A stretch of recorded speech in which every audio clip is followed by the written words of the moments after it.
Good evening. Noting the time and the presence of a quorum, I call the Acton-Boxborough Regional School Committee to order. We are being taped tonight, so just an FYI. So watch it. No, just kidding. Okay, so the first thing I wanted to say before we get started, I know we have a couple of presentations tonight. I wanted to read something that came in today. Kind of an FYI to the community.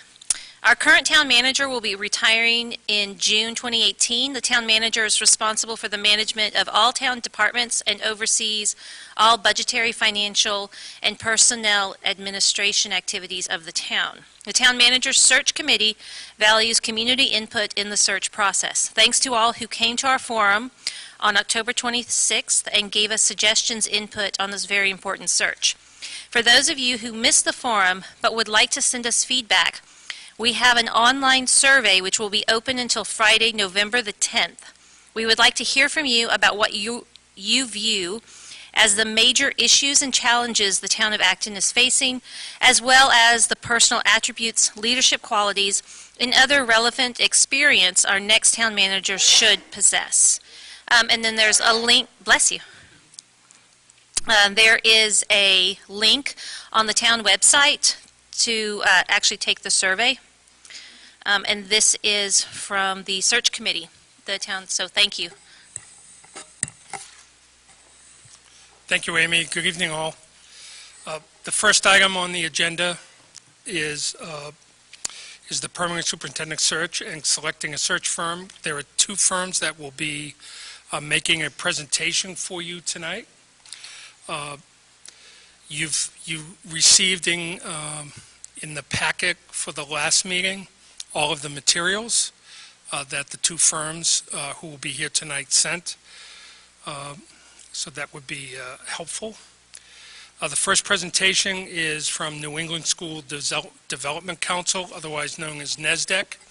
And making the presentation for you tonight is the Executive Director of NESDEC, Dr. Arthur Betancourt. And ready to go? So we're going to have Dr. Betancourt come up front. Amy and I will go on that side. I think that'll make the presentation easier.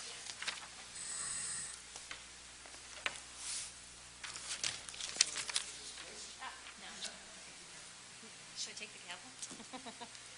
I don't know. He might need it. You know, you guys might get a little raucous.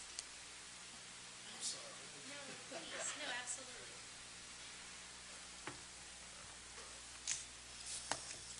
How is everyone tonight? Good, good.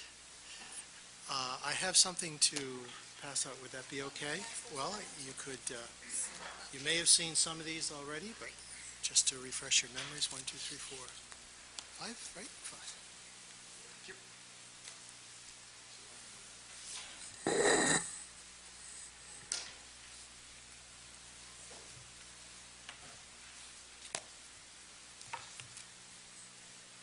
Do we have enough? Did you need more? You're all set? Okay. Sure.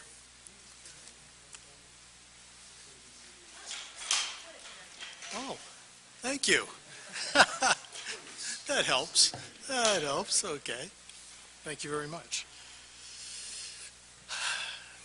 Well, first of all, thank you for inviting me, representing NESDEC. As introduced, my name is Art Betancourt. I'm the Executive Director of NESDEC, the New England School Development Council. Actually, I represent one member of a 3-member team that we would propose would be assisting you, should you engage us, would be assisting you with your search. Sally Dias could not be here this evening because she's in Utah on family business, so that was kind of a long trek. Sally is a former superintendent in Linfield and also a superintendent for a number of years in Watertown. The other member of the team would be Tony Bent. Tony is a former superintendent in Shrewsbury, actually did some work for you previously. And as a 3-member team, the idea being that we can bring all of our collective expertise to the search process and also be available to you. Literally 24 hours a day, 7 days a week, which is something we try to do. The NESDEC itself is a not-for-profit organization. We have been in existence since 1946, which makes us 71 years old. We were originally formed at the Harvard Graduate School of Education in 1946. Don't hold that against us. We're no longer affiliated with Harvard, and therefore, although we have strong relations with a lot of universities throughout New England. New England is our base. As far as I know, we're the only firm that is exclusively dedicated to doing work in New England. And we serve all of the New England states and do searches in all of the New England states. We also participate in a nationwide network called the National School Development Council. I'm on the board of directors of the National Council. I'll also serve as the executive director of the National Council and have served as the president of that board in the past. Our presence in New England, as strong as it is, gives us a lot of knowledge about New England. Clearly, the culture of New England is somewhat different than it might be in other parts of the country. And you couple that with the national reach that we have through the National School Development Council, and we think we have the best of both worlds. NESDEC offers services in basically 4 areas. We do planning and management work. We do enrollment projections, demography, strategic planning, special education audits, human resource audits.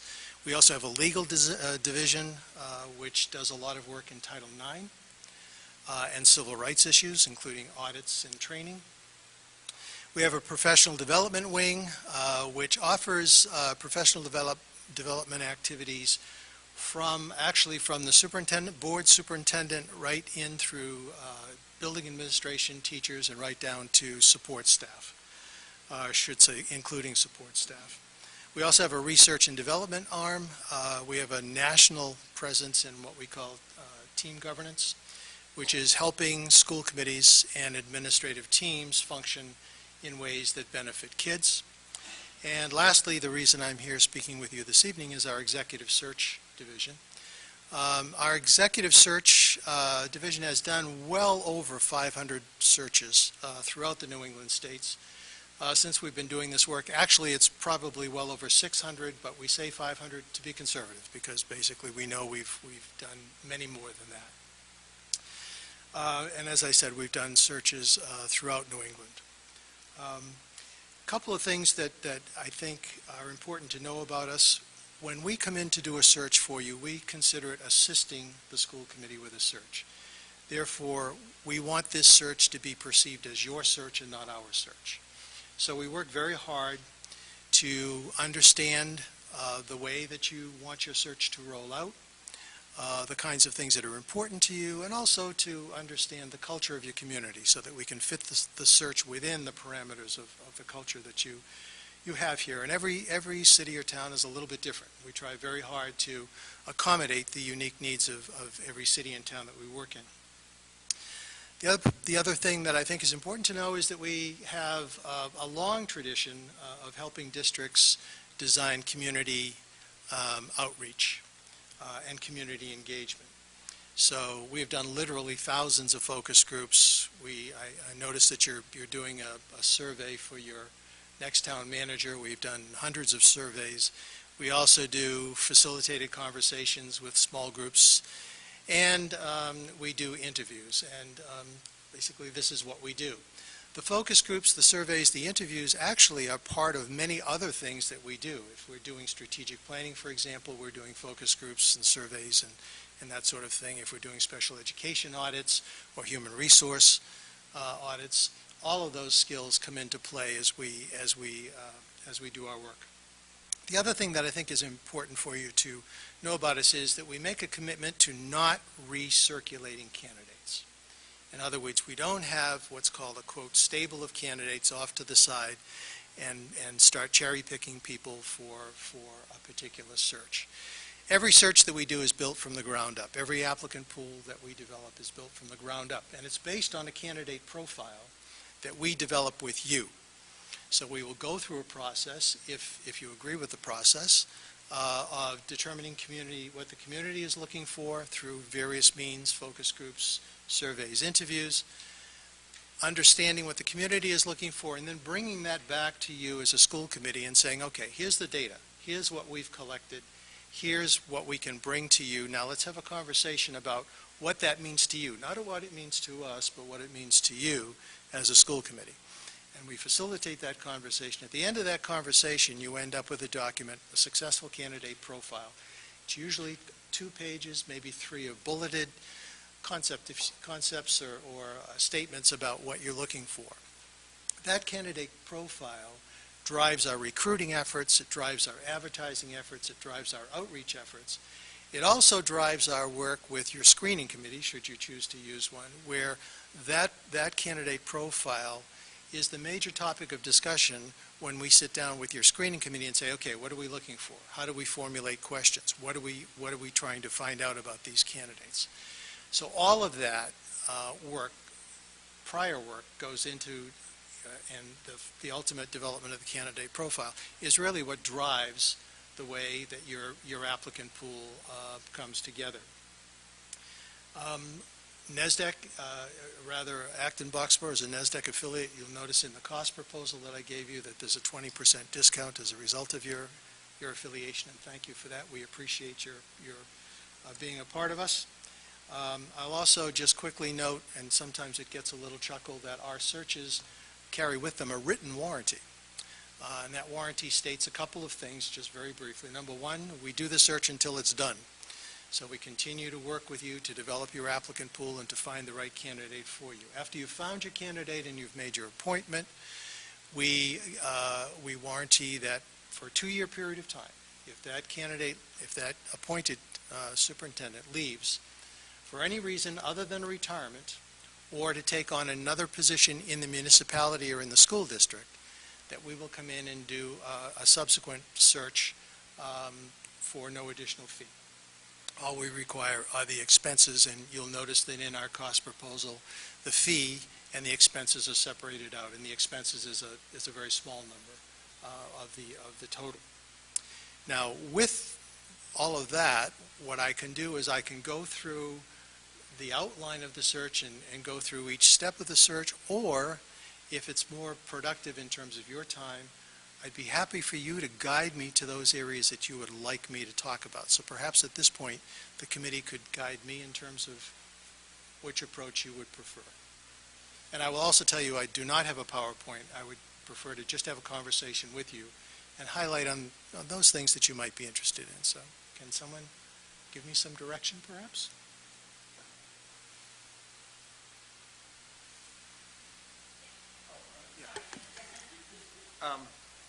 So thank you. The question I have is, I'm looking through the proposal, and we got section A, B, C, D. Are these in kind of the order in which they would be pursued? And the reason why I ask that is because you're describing the, what is it, the needs assessment, in developing a profile.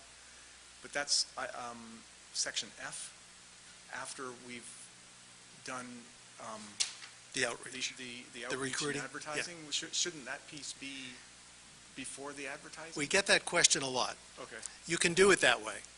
But what we would suggest to you is that our initial outreach tries to cast as wide a net as possible. So what we're doing initially is getting the basic understanding of what it is you're looking for, which really doesn't require a needs assessment. It really requires you speaking with us in terms of what you're looking for. Then we cast that wide net. Then using your candidate profile, we narrow down the field to those candidates or focus on that field, those candidates that you feel are the best match. Now, the reason we do it that way is actually pretty simple. You want to get the word out as quickly as you can. And your needs assessment work can take the better part of a month to complete. And if you waited that entire month, what you'd be doing is actually adding 4 or 5 weeks to the length of a search. And right now, you're in the sweet spot for a search. You probably will get your applications in just prior to the holiday vacation period, and then have them and we'll be able to cull them for you and work with you right after the holiday period to get to work. So that's the reason we do it that way. It can be done your way, and we have done it that way on occasion. But we find that for the sake of time and actually getting the word out and beginning to develop your applicant pool, it works a little better to do it the way we've suggested. But we're open to doing it differently if you'd like us to. Hi. I would like to hear you just walk us through your process. But my particular question, I have some detailed questions about this or that, and translation services and background checks and stuff like that. But I think right now, the question that's really foremost in my mind is what is the difference between like your recruiting power and your advertising, right? Because I think that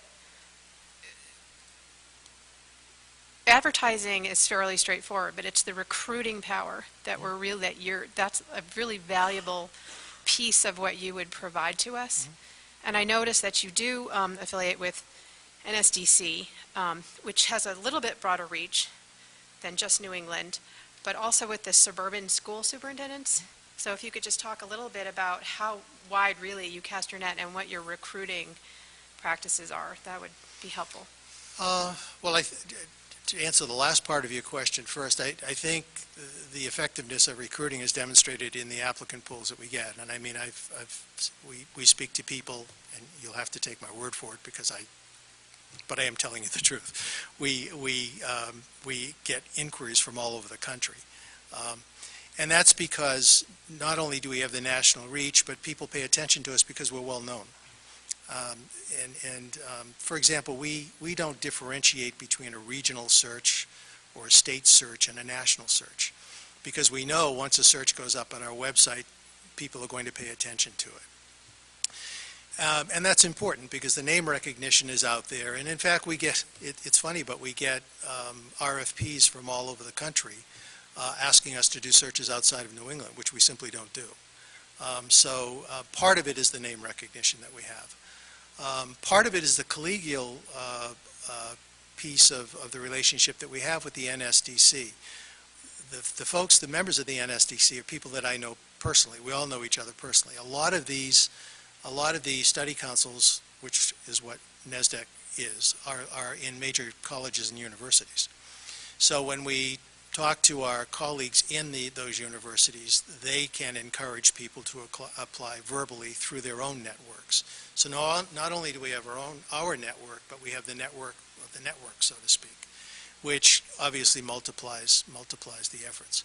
The other thing I will say to you is we have a very sophisticated electronic outreach mechanism that we use. It's proprietary. No one else has access to it.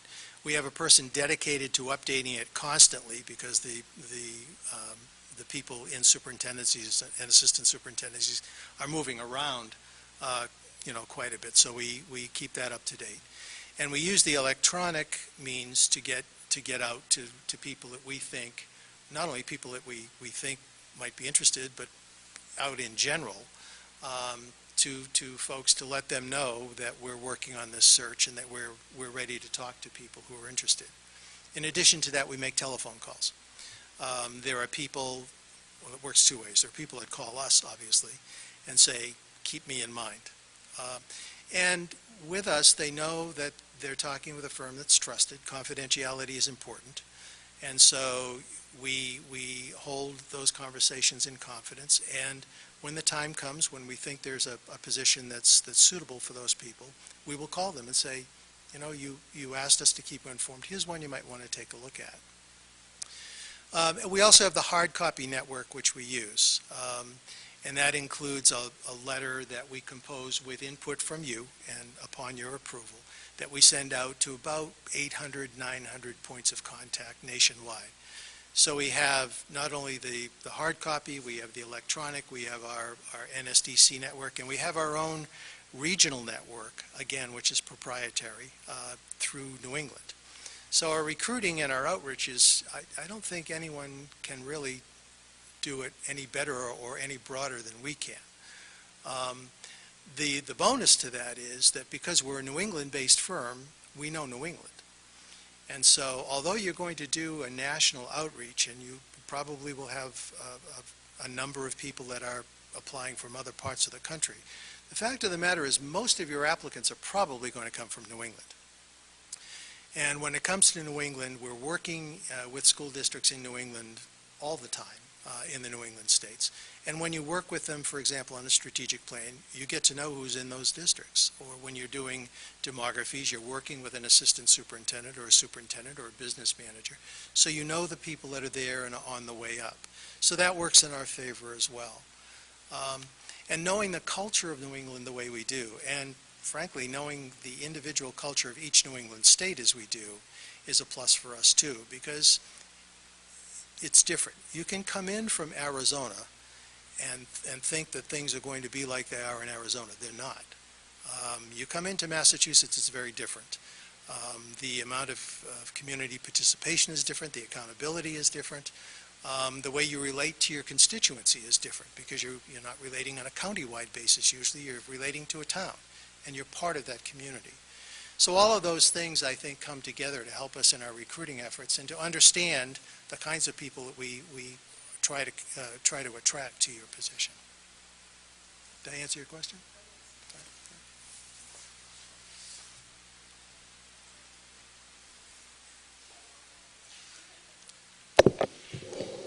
I guess this is sort of following up on what Diane asked, but the last couple of years there have been so many articles, and having served on the school committee for just a few months, you've heard a lot about the dearth of qualified superintendents. So can you just speak to that or give an opinion? Or, I mean, obviously it sounds like you have a massive outreach. That sounds at odds with what some of the things that, not you personally, but just the general feel. Finding the right person to lead your school system, if it goes the way it goes in most searches, virtually all searches, is going to be a lot of work. It takes a lot of effort to not only attract people to your position, but then it's going to take you a lot of work to figure out who can best meet your needs. The applicant pool itself is thin. That doesn't mean that there isn't talent there. And I like to say that virtually every candidate that we attract can bring something to the position. I mean, these are all bright people. They all have something to offer. Some of them are more experienced than others. Some of them have more academic background than others. Some of them have experience in similar contexts in terms of the kind of system or the characteristics of your school system. But they're all good people, and I think the idea is to find that candidate or those two or three candidates that you really focus in on that have the kinds of qualities and characteristics and experience that you're looking for and that you feel can take you from now to the future. And the other thing that I think is important is when we do our work with you, we try very hard to keep you focused on the future. We understand that there's a past, and we understand that there's things happen in districts, but the idea is that what you're looking for is that person who's going to bring you to the next 5 years and beyond. So what we try to have you focus on and help you focus on are those characteristics, those skills, those experiences that blend with the kind of future that you're looking for your district. Does that answer your question?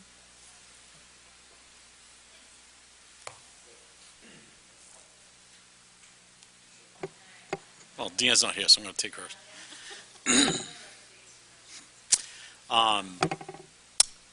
Thank you very much. Appreciate it.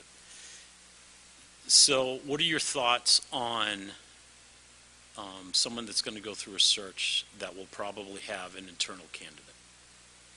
What are your thoughts on internal candidates? Okay. Let me preface this by saying you may not like what I have to say. I'm interested in what you have to say, Okay. so whether I like it or not doesn't really matter. And it may sound strange coming from someone who runs an organization that does executive searches. My feeling and our firm's feeling on that particular issue is if you have a great person internally, a person who can do all of the things that you think need to be done in this district, a person who ultimately you think fulfills your needs for leadership and can bring you to where you want to be, I would suggest you think very seriously about hiring that person before you do a search.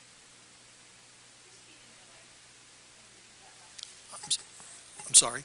That's all right. No, it's on. It's on. Do I have to push it? No, okay. I'll start from the beginning, and excuse my repeating this. No, it's all right. If you have in-house an outstanding person who you think can lead the district and lead it in ways that bring you to the future that you envision for your district, and can fulfill the requirements that you have, meet the expectations that you have as a school committee for leadership in this community, and someone that you think the community can get behind, I would suggest that you think very seriously about hiring that candidate before you do a search. Now, if in the scheme of things you're not sure, and what you want to do is measure what's out there against what you may have in-house, then obviously that's another set of circumstances. But if it's clear to you that you have a great candidate and a great person that can do the work that you're looking for them to do, talent being what it is, you might want to consider hiring that person. I told you that would sound strange coming from us, but the fact of the matter is, I mean, you're looking for the best leader. If you think the best leader is in-house, then that's something you ought to consider. I think, we would suggest. Surprised to hear that? Yeah, a little, okay. So does an internal candidate limit the pool of external candidates? If you do a search, well, first of all, there are a couple of ways of approaching it. If you examine your internal candidates and you determine that the internal candidate may not be quite right at this time for your position, and then you go out for a search, what you have done is you have put in perspective the internal candidate, and those looking at your position can say, well, they've looked at their internal candidate or the internal candidates that they have, they've taken a serious look at these people, they've decided to open up the search. That gives me the indication that they're serious about looking at all candidates. It doesn't mean you rule out your internal candidate, but that you're looking at all of the candidates and you're looking at them all on a level playing field. Answer your question? Yep. Qualifications. So if in your searches that you've done recently, let's say the last 12 months, how many of them have focused on people with current experience as a superintendent versus opening it up to more of a broader pool? I think what we're seeing, I don't have the data with me, but I think what we're seeing is a tendency now to look at a broader spectrum of candidates. One of the phenomenon that we're observing is that principals are moving into superintendencies without going to the assistant superintendent position. So I think there's room for the up-and-coming talent. I'd also say that some of the states, Massachusetts is one of them, actually have programs where they're training and developing talent at the assistant superintendent level or principal level, so that when those folks think they are ready for a superintendency, they're becoming candidates as well. So I can tell you that the tendency when we're dealing with a screening committee is that the screening committee tends to say, well, we're looking for somebody who's an experience. We need somebody with experience. No, we need somebody who can jump right in and do the work. As we go through the process, and a screening committee looks at the qualifications and where these people are coming from and the kinds of talent that they bring to bear in the position, it's often the case that a screening committee broadens its view and says, well, you know, we thought initially that an experienced superintendent was what we were looking for, but when we look at some of these people, they bring some interesting and talents and some strong skills to the position, and they shouldn't be ruled out. And as you look around, there are a number of, for example, principals who have become superintendents and have done very well. We did a search in Dedham, a while ago, I guess it's 4 or 5 years ago. The successful candidate was a high school principal, and he's been there and as far as we know, is doing a fine job. Needham is the same way. They hired a principal who was a principal in Shrewsbury, I believe, and moved into a principalship, superintendency in Needham. So it can be done. You need to assess that person's talent, the kinds of experience that person has had, the efforts that that person has made to broaden his or her background to be able to take on the superintendency. But we're seeing, I think, more and more that committees are considering other than those who have been a superintendent.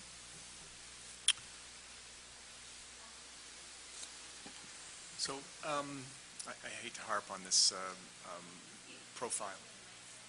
I hate to harp on the profile, but that's, what was it, 6 focus groups to come up with a profile. When I read that, I get, okay, this is a significant effort. But then when I read the rest of the proposal, the next steps, I don't really see how the profile gets used as a lens. And can you just kind of tell me about that? And I have a follow-up question, if I may. Sure. First of all, I mentioned to you that you can do it the other way, but the trade-off is time and the way the initial stages of the search roll out. The candidate profile, first of all, has great use for the community. We would suggest that the candidate profile be posted on your website so the community sees the kinds of things that you're ultimately looking for in your superintendent. So it's a way of bringing the community in. It's a way for the screening committee to focus on what the school committee feels are the important attributes of the next superintendent.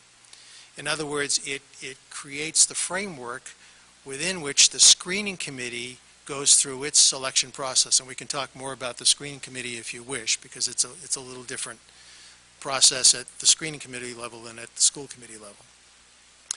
It's also, as folks begin to consider, and by the way, the candidate profile is typically done well in advance of the final deadline for applications.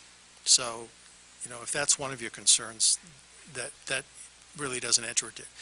The other thing that it does is it gives potential candidates an opportunity to evaluate whether their background, skills, and experience meet what you're looking for. For an example, there are some districts that are heavily into a building program. They're building a new high school. That being the case, they probably want a superintendent or an assistant superintendent who has some familiarity with that process and what it entails. Not only going through the process, but getting the building built and then ultimately opening the building. So in that particular municipality's candidate profile, that might be a big feature.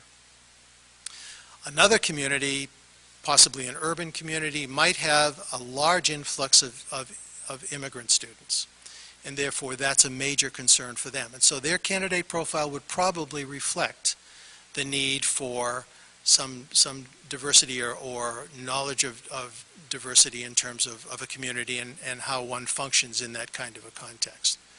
So all of those things revolve around or are built or are in some way defined by the candidate profile. The other thing is, when the school committee gets to the point where you're interviewing your finalists, you yourselves, if you wish, will use the candidate profile to formulate your questions, the kinds of things you're looking for, the same way the screening committee did. So the candidate profile really defines that whole process, the whole decision-making process, if you choose to use it that way, around which or through which you're making your final decisions. That answer your question? So we went through a search 4 or 5 years ago, and we went through the development of the profile, candidate profile. What I noticed on the list, I don't remember the list, but I do remember certain intangibles versus some other things that spoke more directly to what the examples that you gave, building versus population. And I'm just concerned that we may come up with a profile that we're looking for someone, I'll just throw out an example, that's compassionate. Mhm. But that was my question, is how do we use the intangibles as the guideline for the next steps? It's these intangibles to me, and from what I got from the last search to the community, were important, but they were difficult to kind of use as the focal lens. Is there a way to incorporate the intangibles Sure. into the profile and into the process? Well, there is, and I think the way the profile comes out in the end is determined by the school committee, because what we will do is bring the data, the community input that we get through not only focus groups incidentally, but if you wish, a community survey, and also targeted interviews. If there are people in the community that you feel have something to say to us that's important, then we will interview those people personally. Maybe municipal officials, could be organizations in town that leaders of organizations in town that you'd like us to speak to. What we do is we bring that information to you in written form. The report that we would present to you as a result of our community input efforts would probably be somewhere between 30 and 50 pages long.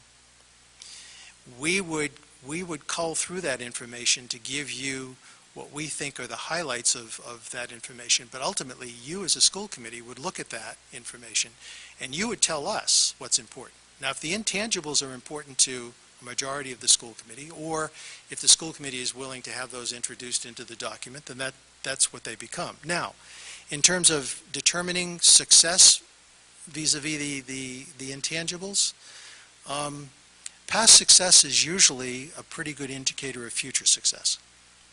And so if in your review of candidates, you find in their materials and in the people that you speak to, and we can talk more about that as we go on too, if you wish, in terms of how we get you involved in actually checking with references, how they have handled controversy, how they have handled dissent in their past positions is a pretty good indicator of how they handle it in the future. And so I think all of those things come into play.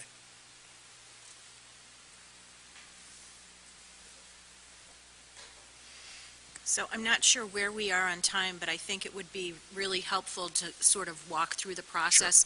We have quite a few school committee members that are relatively new and haven't been through the search process before, so that might be helpful, but I also have a couple of specific questions. I can ask them as you get to that point, or now, whatever. Whatever works for you. Okay, I'll hold off because you might cover it. Okay. So Is that okay? would you, Okay. how much time do we have? 10 or 12 minutes? Okay. Let me first of all say that what I've presented to you here is really a template. The very first thing we would do is sit down with you and discuss what the search actually looks like, how it would unfold. So there's the first organizational meeting. At that organizational meeting, we would give you a timeline, a suggested timeline, and the tasks that have to be done and when they have to be done and who's going to do them. And we would finalize that. It always, to our way of thinking, the timeline is almost always maintained in a working draft form because dates can change and that sort of thing, but ultimately we map out the entire search with you. Then after, the other thing that we would bring with us is an unfinished letter of introduction or informational letter for the district. We would fill in the stuff that we pick up from the web and from your various publications. We would put those in a narrative format, and we would leave an opportunity for you folks to include the things that you think are special about your district.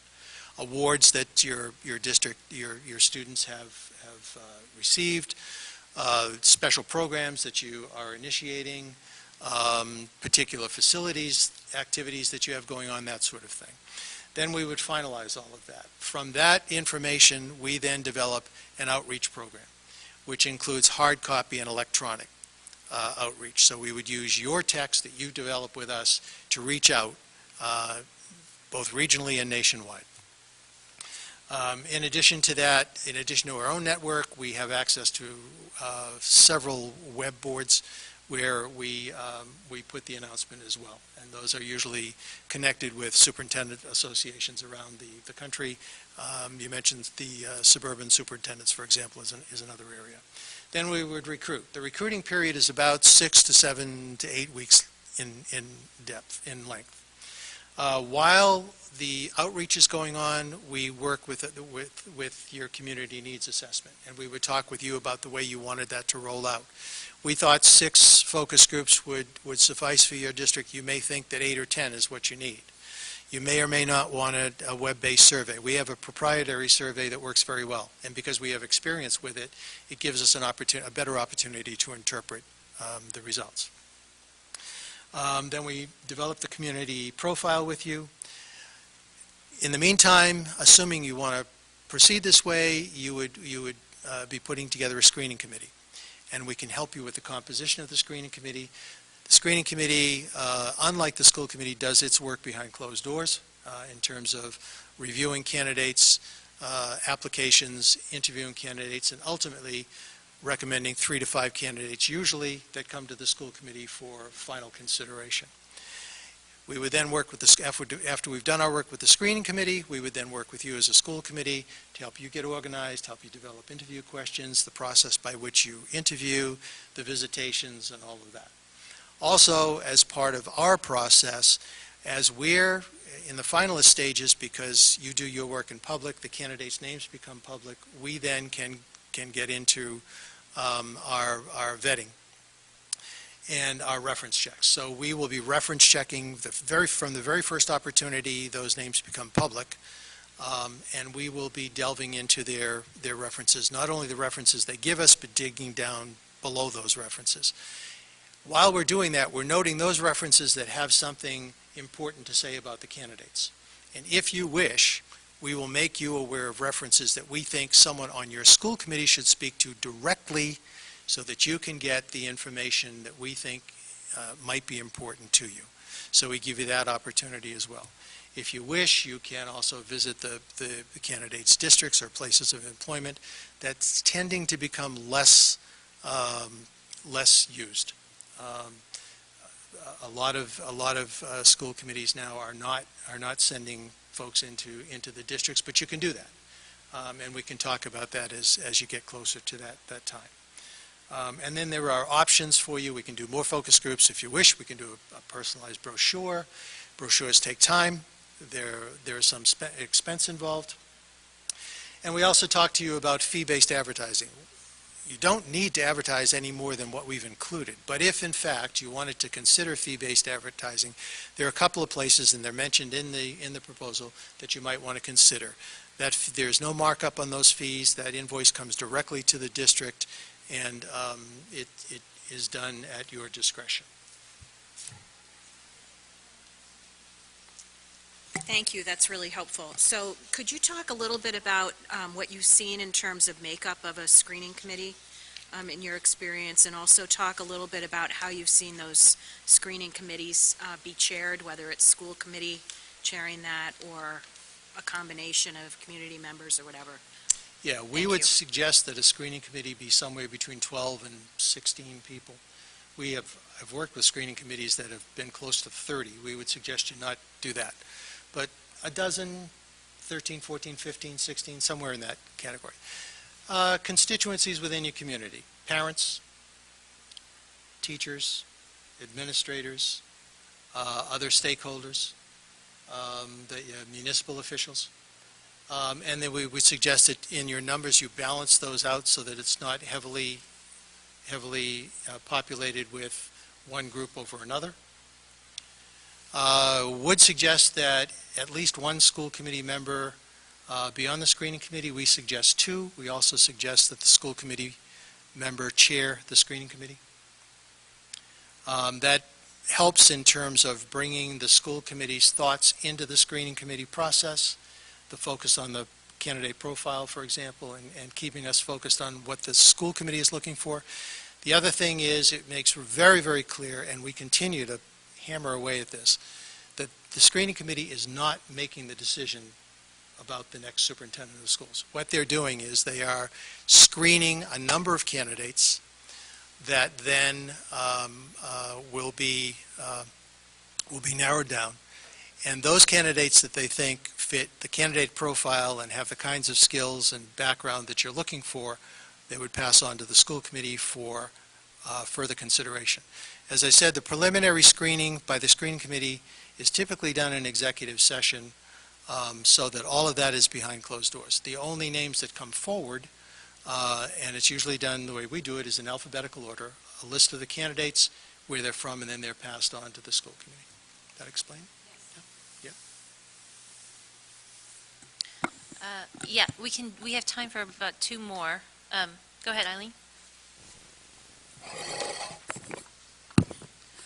Hi, I have some general question about, the whole process. Probably we're going to get that, right? So I have some questions. First, how many cases you typically handle in a year? How many? How many cases? How many Searches? Search. Yeah. We do, okay, go ahead. Do you want me to answer that question now? Yeah, yes, please. We typically do somewhere between, I'd say, 15 and 20 searches a year. 15 But we or 20? have 10 search consultants, so we do multiple searches. So you have 10 people work for you? Yeah. Okay. Search consultants. 10 person. How many? So you're saying 15? How many, you're saying you do about 15 a year? 15, sometimes 20. It's usually somewhere around 15 to 17 searches a year. So how many was successful? How many were successful? All of them. What do you mean? So it's like they all go to their job after the search. Yeah. So it's like 15, 20, it's all, you Yeah, did the those are search successful. and it's all successful. Yeah, I mean, let me give you an example. There may be a set of circumstances where you develop an applicant pool, and you go through the process, and you decide that none of those applicants is suitable for your position.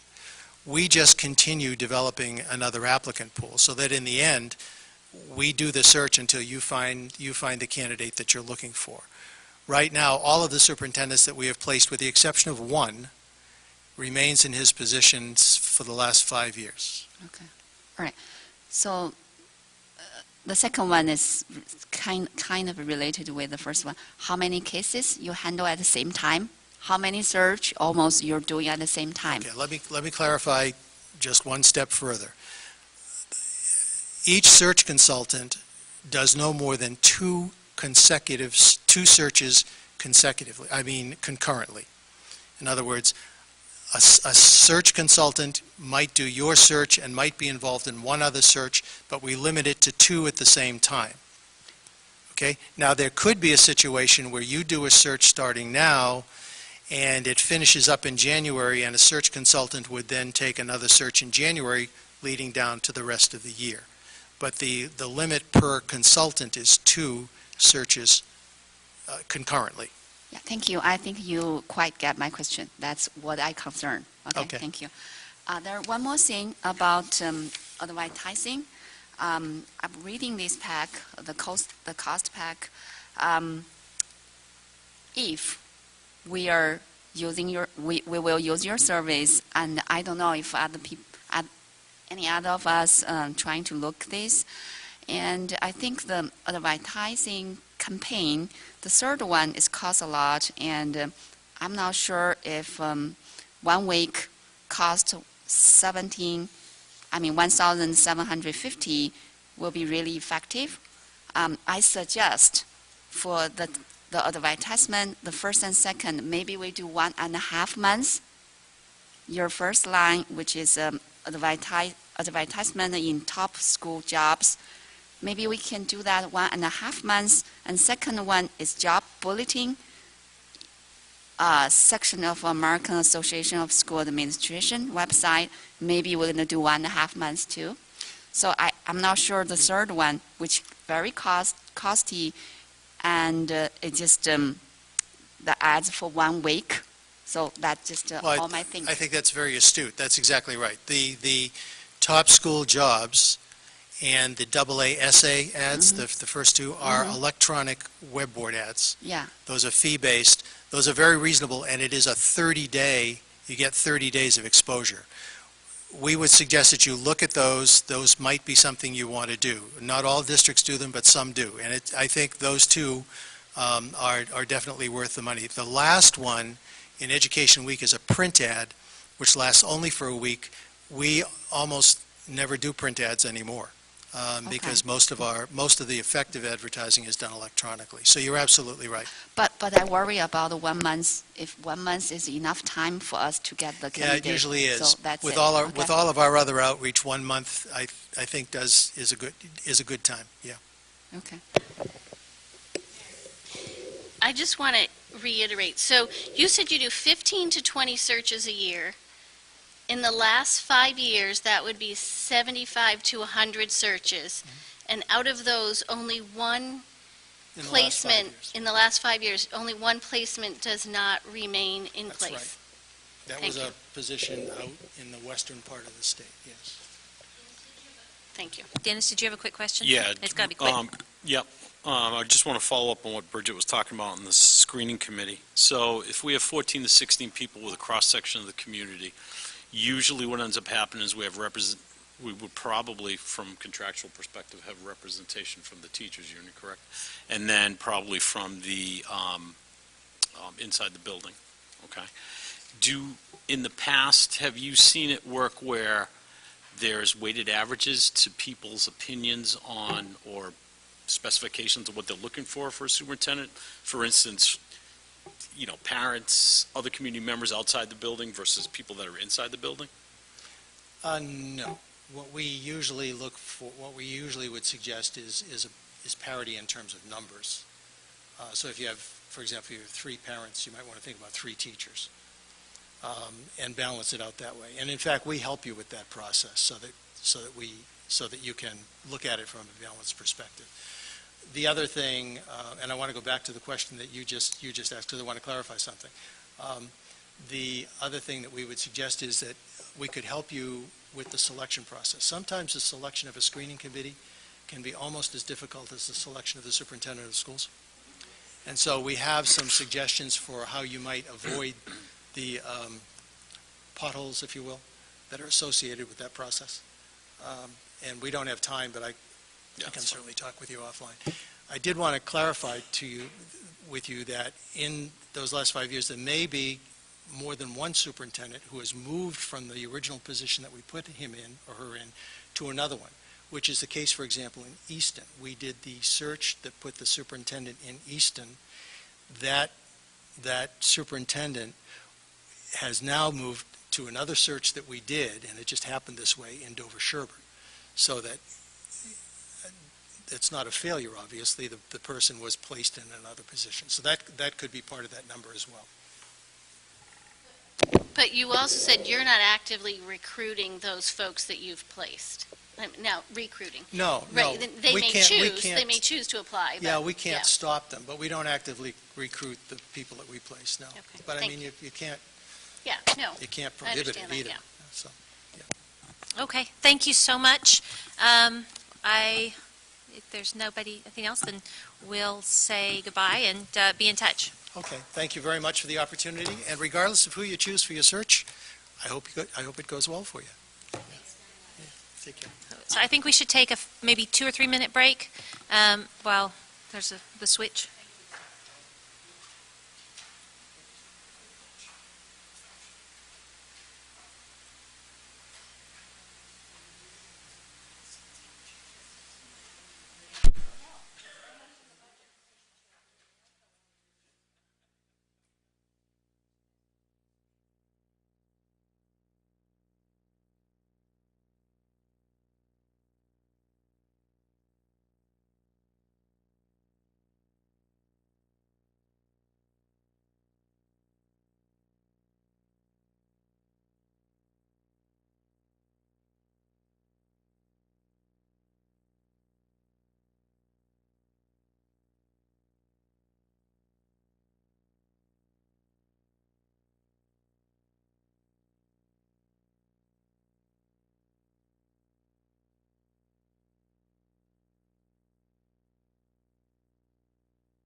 Is this close enough? All right, so it's got to be in this close, and now it's okay. Can everyone hear me? Excellent, great. Shall we begin? Well, good evening. It's a pleasure for us to have the chance to share the search process of Hazard, Young, and Atea, also known as HYA, and I will refer to our firm as HYA from here on in, okay? I think perhaps the best thing for us to do is to begin by telling who we are as educators and as human beings. I'm Brenda Finn, longtime educator in the public schools. Most of my time has been served in the Commonwealth of Massachusetts. I began my career as a high school English teacher and was an English teacher for about, I think it's about 16 years. I was a high school counselor for about 5 years. I had the good fortune to work as an administrator also. I was an assistant principal in Southern California. I was a high school principal in a large urban school in Wisconsin.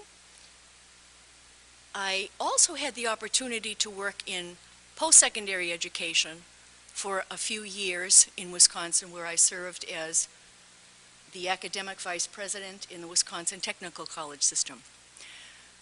When I came back to Massachusetts, where I had done most of my teaching and where my children live, my first superintendency was in Western Massachusetts, and I retired as a superintendent from one of your neighboring districts, from Concord Public Schools and Concord Carlisle Regional School District.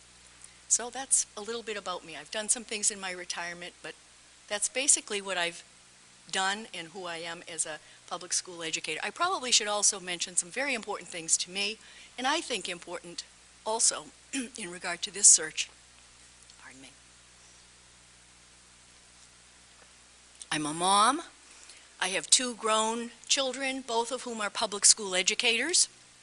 One works in an inner city school, and one works in a suburban school, also a regional district. I have 4 grandchildren, all living in the Commonwealth of Massachusetts and all attending the Commonwealth of Massachusetts public schools. So I have a deep dedication to public education and to ensuring that the education that our young people receive is of the very best caliber. Thank you. Good evening. My name is Don Macrino. I've been in education this is my 45th year. I started also as a teacher of English at New London High School in Connecticut. I then became a dean of students, an assistant principal at a middle school, and then I served the remaining 22 years of my career as principal at Waterford High School in Waterford, Connecticut. I've served nationally for the National Association of Secondary School Principals on their board. Did a lot of work in Reston, Virginia and Washington, D.C., speaking to the Department of Education, which can be a challenging and frustrating endeavor. Also served on several boards with the Connecticut Association of Schools. I too am a father of public school children. I have 3 kids, 2 of them are in education, both assistant principals. One daughter who's staying home raising a baby. And it's a pleasure to be here tonight, and I hope that we can make our package very clear to you. And any questions that you have along the way, please feel free to ask.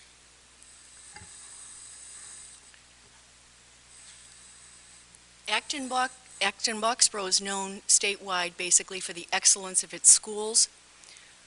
The schools within the community are at the heart of the community. The school committee, we understand, has a singular opportunity and a responsibility in the search of the next few months to select a superintendent of principle, of vision, a principal who's willing to support the 5,700 students that you have in your schools, the staff members, the parents, and the larger community. We understand the importance of the search that you have ahead, and we also understand the visibility that it will have within the larger community. We'd like to begin our presentation this evening with a PowerPoint, very brief PowerPoint that outlines the search process itself. We'll then proceed after the PowerPoint on to a discussion of some of the strengths and unique qualities of HYA, and we'd like to also then point out some of the significant documents that we will be using during the course of the search itself. And then we assume that you will have a number of questions for us. So if we could begin with the PowerPoint. We've divided the search basically into 4 different parts. And the first part being the engagement or the planning phase. And this would be a phase that we usually, when working with school districts, estimate would take about 3 to 4 weeks. Can take less, can take more, but generally it falls within that particular guideline. So what the search process, beginning with this engagement and planning phase, would begin with a planning meeting with the committee. And that would be with the school committee, the people assembled here. And what would we do during the course of that committee? We'd outline the steps of the process, exactly what we would be doing. We'd go over all the materials that you have. We'd answer any questions you had in regard to those. We would identify a timeline, working back to when you know you would want a superintendent to be in place, and then with the processes before that, working backwards to make sure that we had very identifiable dates, and we met those guidelines. We would identify school committee responsibilities and HYA associate responsibilities. And these are outlined also in detail in the materials that you have this evening, so you're probably already familiar with those. And we provide a summary, of course, of any decisions that have been made during the planning process with the school committee, so everybody knows exactly what the guidelines are and where we stand. Part of the planning phase, a very important part, is gathering input from the larger community, from all the different constituent groups within the community. And we would gather this data, we would gather the input through a number of different sources. Some of the sources would be interviews. We would plan on having individual interviews with each member of the school committee. We would probably also have individual interviews with some of the town officials. We would meet with focus groups. Focus groups would be those members within the community that have a particular vantage point and a particular interest in the schools. So some focus groups would include parent groups, whether they're PTA groups, whether they're athletic booster groups, whether they're fine arts booster groups. You would decide what those groups would be. But there would be students in addition to parent groups. There would be larger community groups. You might want to include senior citizens. You might want to include people who are involved in creating resources and raising funds for some school issues. But we would plan to spend basically 2 whole days, both of us within your district, meeting with different constituent groups, starting early in the morning and going to the end of the day. We'd like to do those days back to back, if possible. We would survey community constituents, and we have electronic copies of the community survey would be put on a web portal and would be made available. The school committee would let the members of the larger community know how to access that, and members of the community would have a number of weeks generally to complete that survey. And then we would take in all of the information that we have, plus going through documents that you have and other materials that would provide information about Acton-Boxborough Regional School District. We would compile a leadership profile and also selection criteria. What we mean by a leadership profile is a listing of the desired characteristics that you as a school committee and you as a community would be looking for in your next superintendent. And that would be distilled from interviews, from the community survey, from the focus groups, from written documents that we had researched of yours, from other information gathered within the community. After we developed a leadership profile and desired characteristics, we would then, at an open meeting, report out the leadership profile report to the school committee. This is usually a number of pages long. Generally, what the leadership profile does is it has a section in the beginning that provides a profile of the community itself. It would have a listing, a distillation of each of the focus group's main comments, usually in bulleted form. It would have a copy of the data aggregated from the community survey, so it would be a very comprehensive document. And then based on the information that we obtain through those data points, we would prepare search materials with you, and we would also prepare advertising copy with the approval of the members of the school committee.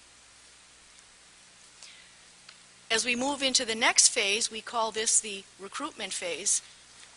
The recruitment phase is usually the longest part, and this typically runs from about 6 to 8 weeks for the whole process. After we prepared the search publicity, we would place those advertisements in the using the advertising package that you people had voted on using. Applications would then, as a consequence, begin to come in. They would go into the electronic portal of HYA, and we would access those on a daily basis. Every single time a single application comes in, we would both be notified by HYA, would open it, would look at it, and begin to make some assessments. In addition to receiving applications, we would, of course, recruit candidates. I continue to be a member of Massachusetts Association of School Superintendents. I have many colleagues and friends who are sitting superintendents, sitting assistant superintendents, so of course that's a ready pool that's waiting. Dawn has great expertise in Connecticut and throughout New England, so he would access those sources himself too. As the applications come in and as some candidates emerge as candidates of strength with very strong qualities, we would be in touch with those candidates, and we would begin to have a dialogue with those candidates with whom we were most interested. We would winnow that applicant pool down based on the information that we have, based on the research that we've done, based on our contacts and corresponding with candidates, based on our talking with other colleagues in the field in terms of recommendations, and we would interview selected candidates. From the interviewing of selected candidates, those who would emerge as strong candidates, again, we would begin to conduct informal background checks on those candidates.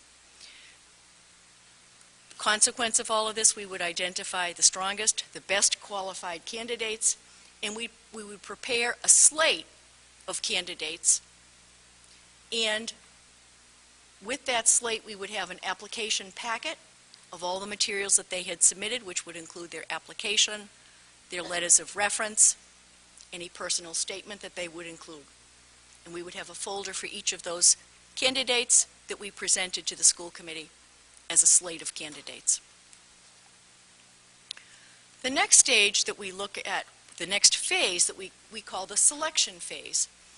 This phase is a little bit more condensed. This phase we anticipate would take generally in the arena of 3 to 4 weeks. Now, what would happen during the course of this particular phase?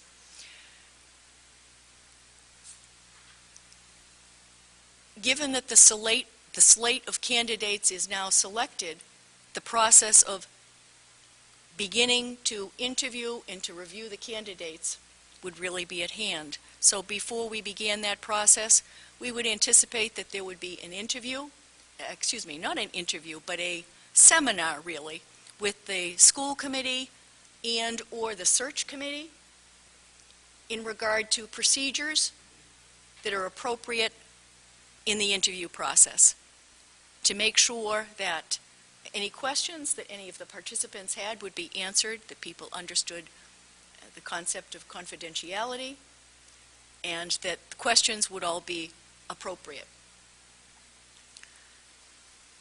We would, from the slate of candidates, we would, with the,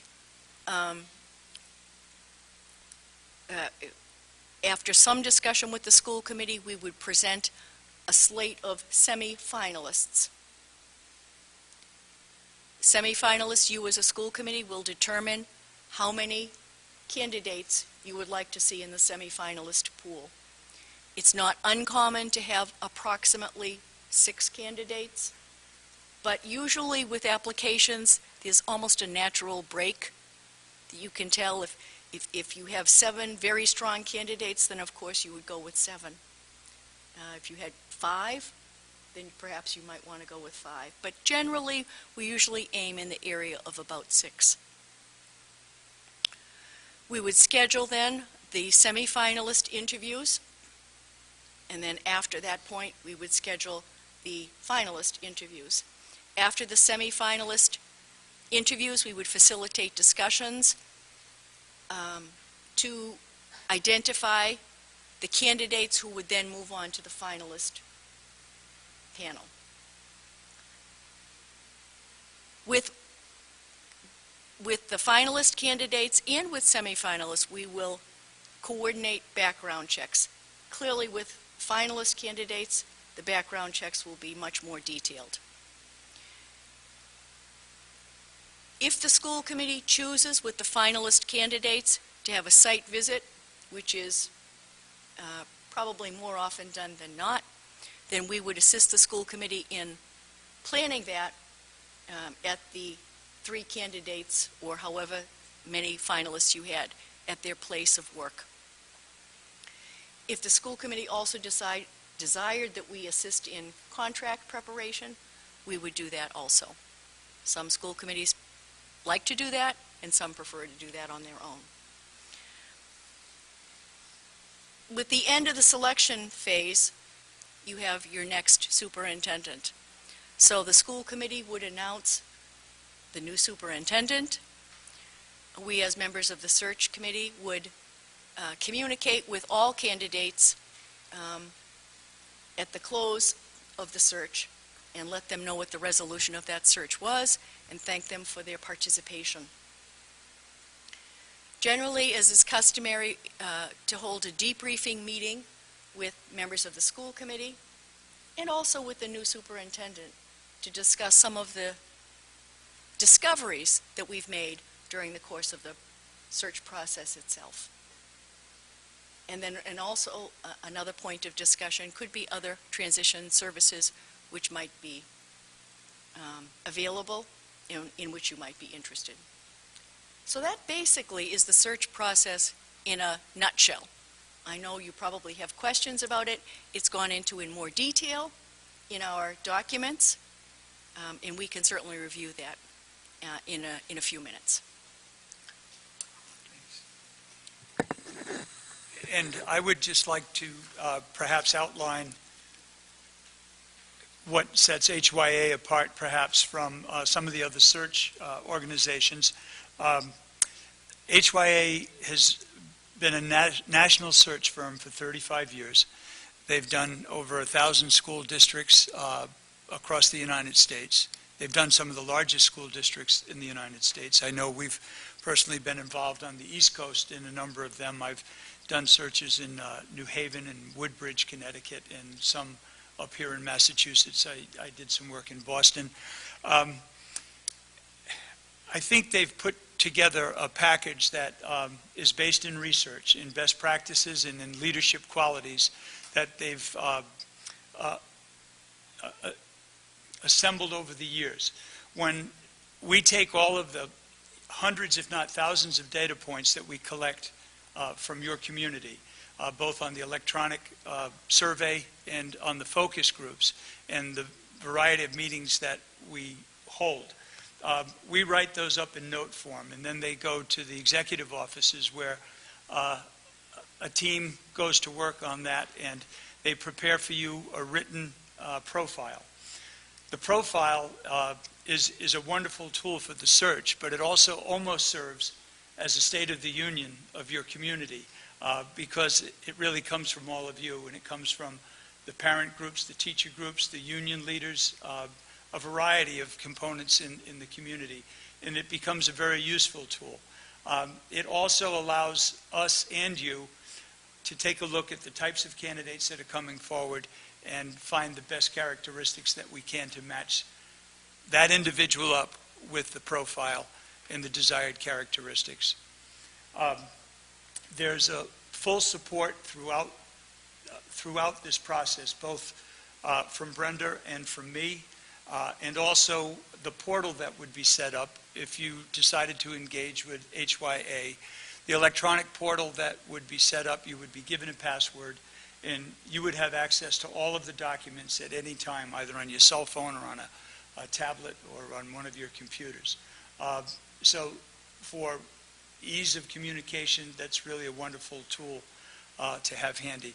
And I guess I would say the other part that seems to be so important, and it really provides, I think, a level of protection for the school committee. I think, as we know, searches can be contentious. Your positions are always contentious on school committees. And there is the ability for us to get all of the data that we've talked about, which really is your product, take a look at the myriad of candidates that are going to come forward, and then based on the factual data that we have, we narrow it down and then present those candidates to you. So really, in essence, it's been the community that has driven that selection process based on the profile that's been developed from all of the groups. And again, all of that is explained in greater detail and much more eloquently than I can do that in the materials that you have.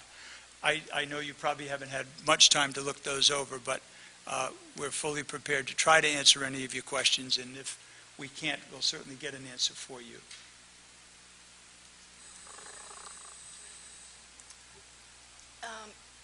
Yes, yeah, absolutely. The survey that we've referenced is included in your packet here. So this is a hard copy of the electronic survey that you would do. And then the Community and Leadership Survey Report.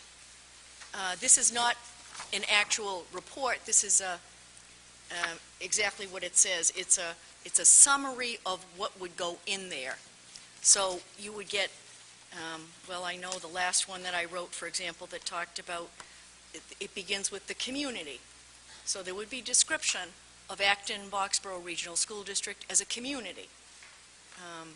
And characteristics of the community and values of the community, what the school and the larger community believe is important. So we would begin with that. Then we would have a summary of findings. And in addition, usually the reports that I've been part of anyway, we've also had, as I referenced before, bulleted lists of exactly what's taken place within the community, recording comments and ideas, capturing those ideas that have been shared by the constituents who have participated. So we're ready for questions. Bridget? Just a quick question on the survey that you referenced in the packet. Is this a standard survey or is it customizable for the district? It's a standard This is survey. standard, Yes, so it this is. is what you Yeah. use for Yes. all of your searches? It is. Okay. That was just a quick question. I'll have more. There is a Thank you. section where you can add comments. Yep. So if there's anything that has not been addressed Mhm. by the survey itself, of course, you're free to The write a respondent paragraph can about go in. that and Okay. Exactly. Okay, great. Thank you.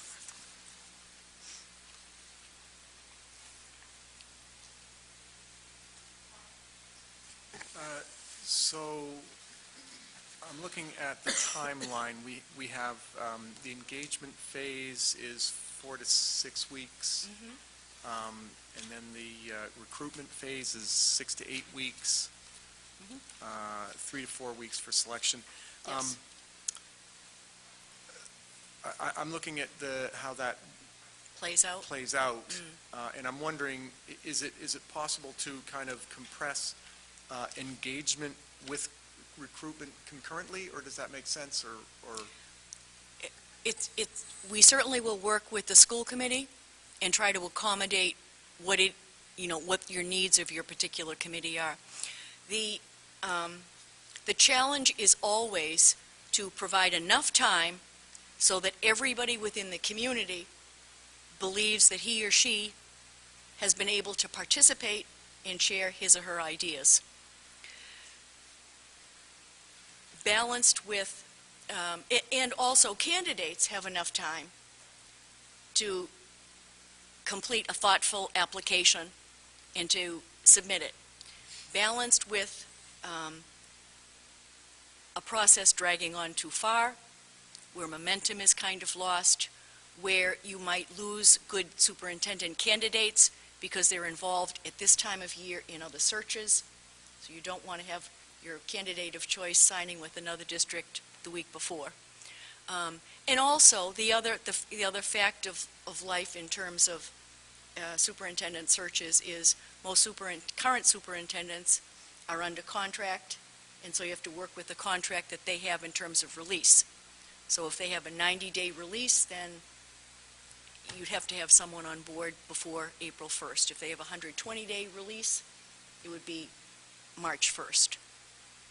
So that sort of thing that you're working with. But these are only guidelines so that we will have some kind of a concept of what we're working with.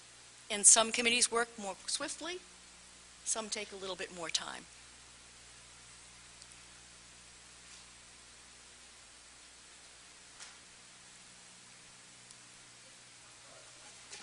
So, in the selection phase, your first bullet was interview procedures. Yes. And here, I thought I heard about, questions to come up with for Yes. the candidates. Yes. Is that something, because we had done a search maybe 4 or 5 years ago, and even for our interim search, we had certain questions that we asked each candidate. Yes. And there's value to that, and there's some downside to that as well. As opposed to tailoring questions to candidates, is this the type of thing that you flesh out here, or do you have some idea of what you want to share with us? Or? When we're in the planning phase, the engagement phase, that would be part of the discussion of the planning meeting. To be quite frank, it's generally good practice to have the same questions that you ask of each candidate for internal consistency. That's my initial response. But, and just so that every candidate would believe that he or she was treated fairly, and the perception would also be that every candidate was treated fairly. But again, that would be part of the discussion of the planning committee. Yes. Can you talk a little bit about how you've seen internal candidates handled in the case that a district might have one or more internal candidates, and how that sort of works through the process that you use in your initial screening and then making recommendations to the screening or school committee? Yes, I'll respond, and then Dawn, perhaps you want to respond. An internal candidate, as we're looking at the process, we would assess looking at strengths and characteristics in the same way that we would assess external candidates. Clearly, in any planning meeting, the school committee would give us guidelines that it would think was important. But I do believe that it's very important for the sake of the larger community to have faith in the integrity of a process, to know that candidates were all on an equal footing as they began the process, as they proceeded through the process, and as the process resolved itself. Dawn? And I would just simply add to that, that after the desired characteristics were developed from your community and the leadership profile, I wouldn't say it's a blind process, because it certainly isn't. But if, for example, a candidate did not meet muster based on that criteria, that would have to be a discussion that we would have. But we would do our very best as we look through all of the candidates to make sure that we were true and honest to that leadership profile, because once again, that's a direct reflection of your community. That's not our influence. We've got the script in front of us that you've developed and your community has developed, and we're going to do our very best to find those characteristics in the candidates. I don't know if that helps, but okay, sure. Hi, thank you for your presentation. My question is this. You have a very unusual selection process in that you're doing the selection of you're doing like the first pass, basically, of the candidate pool, and then forwarding, you said, on the average, about 6 people to a screening committee. And I find as I think about that, there are benefits and there are drawbacks, and I'm wondering if you get pushback and if you're flexible about your how that process happens. Yeah, you're absolutely right. There are drawbacks and there are benefits. And each community I've worked in has asked a similar question. We've always ended up where that process is held true. And I guess that offers I'm going to say, a great layer of protection to the school committee. It does allow us to, again, go back to the profile, look at the number of candidates, and we get candidates from all over the country. We'll know some of the candidates. We will have seen some of the other candidates in other searches. And we try our very best, and we're usually quite successful at providing you with a workable number of candidates who you can really, you can sort of dig into the material, into their resumes and so forth, and move forward in the process. Whether there can be discussion, there's certainly always the opportunity for discussion if the process needs to be changed. I would highly recommend going against that process and opening up every candidate. There's the other idea of confidentiality, and a number of candidates at that level, before they become known to the public, and if they're an acting superintendent or a sitting superintendent, they may not be willing to toss their name into such a large pool. I have found that to be the case quite frequently, and I don't know if you wanted to add to that. I agree with that, and I think I just perhaps punctuate what Dawn has said with part of the reason you hire a search firm is to do just that, to identify candidates who are the best qualified candidates according to the criteria that the community collectively has identified. So using those criteria, that's what we would be doing.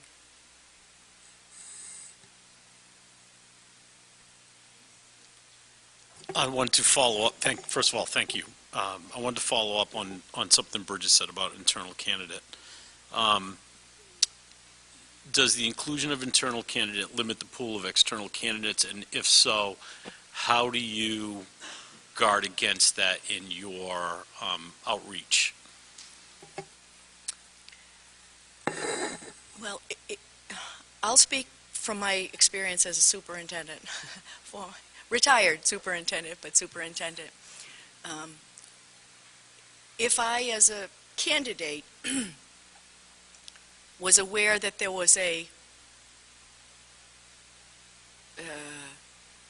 candidate within the school district who was vying for the position, and that person was very well regarded within the district, it would give me pause whether or not I would throw my hat in the ring, for sure.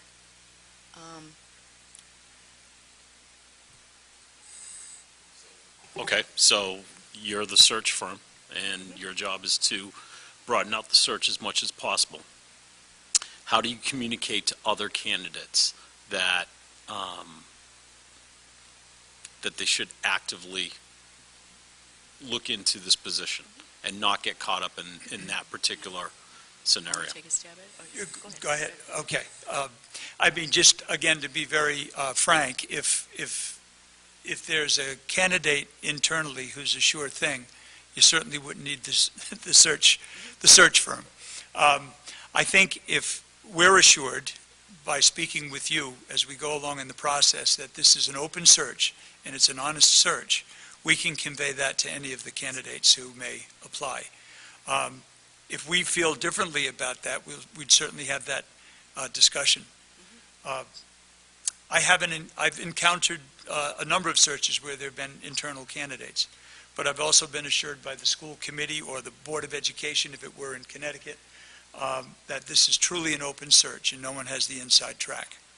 And we present that and we convince the candidates who come forward that that is in fact the case, once we've been convinced of that. I think that's a key point, right, what Dawn just said.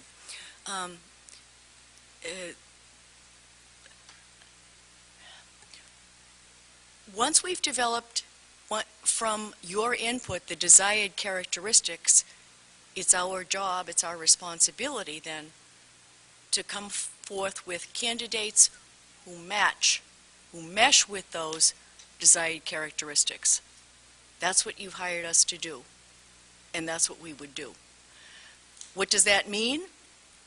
If we have applications and when we call a superintendent or an assistant superintendent who articulates a concern,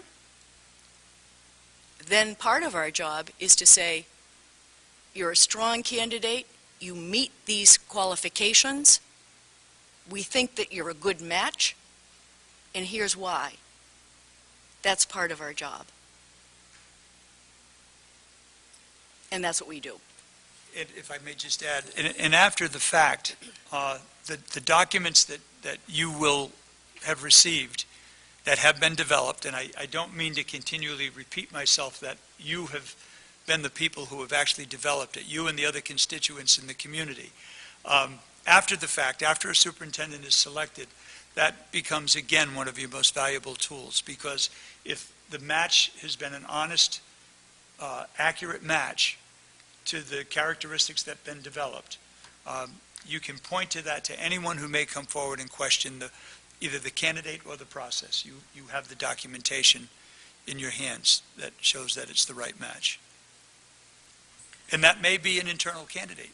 And if it is, and they meet those qualifications and they meet them better than any of the other candidates, then you will have done your job well. Yeah, there are, you either will have an internal candidate or candidates, or you won't. Whatever you have, we work with that. And we take the data and the information that your community has given us, and then we recruit and we talk with candidates and we answer their questions. So we work with what we have. That's what we do. We can't control what the applications are that are coming in.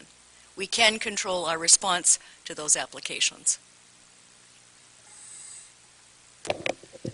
So it sounds like a fair amount of the process towards building a profile is the interviews of the stakeholders and then also the survey. And I'm just curious, with school districts our size, because obviously you service all kinds of size districts, what sort of numbers do you generally get back on your survey?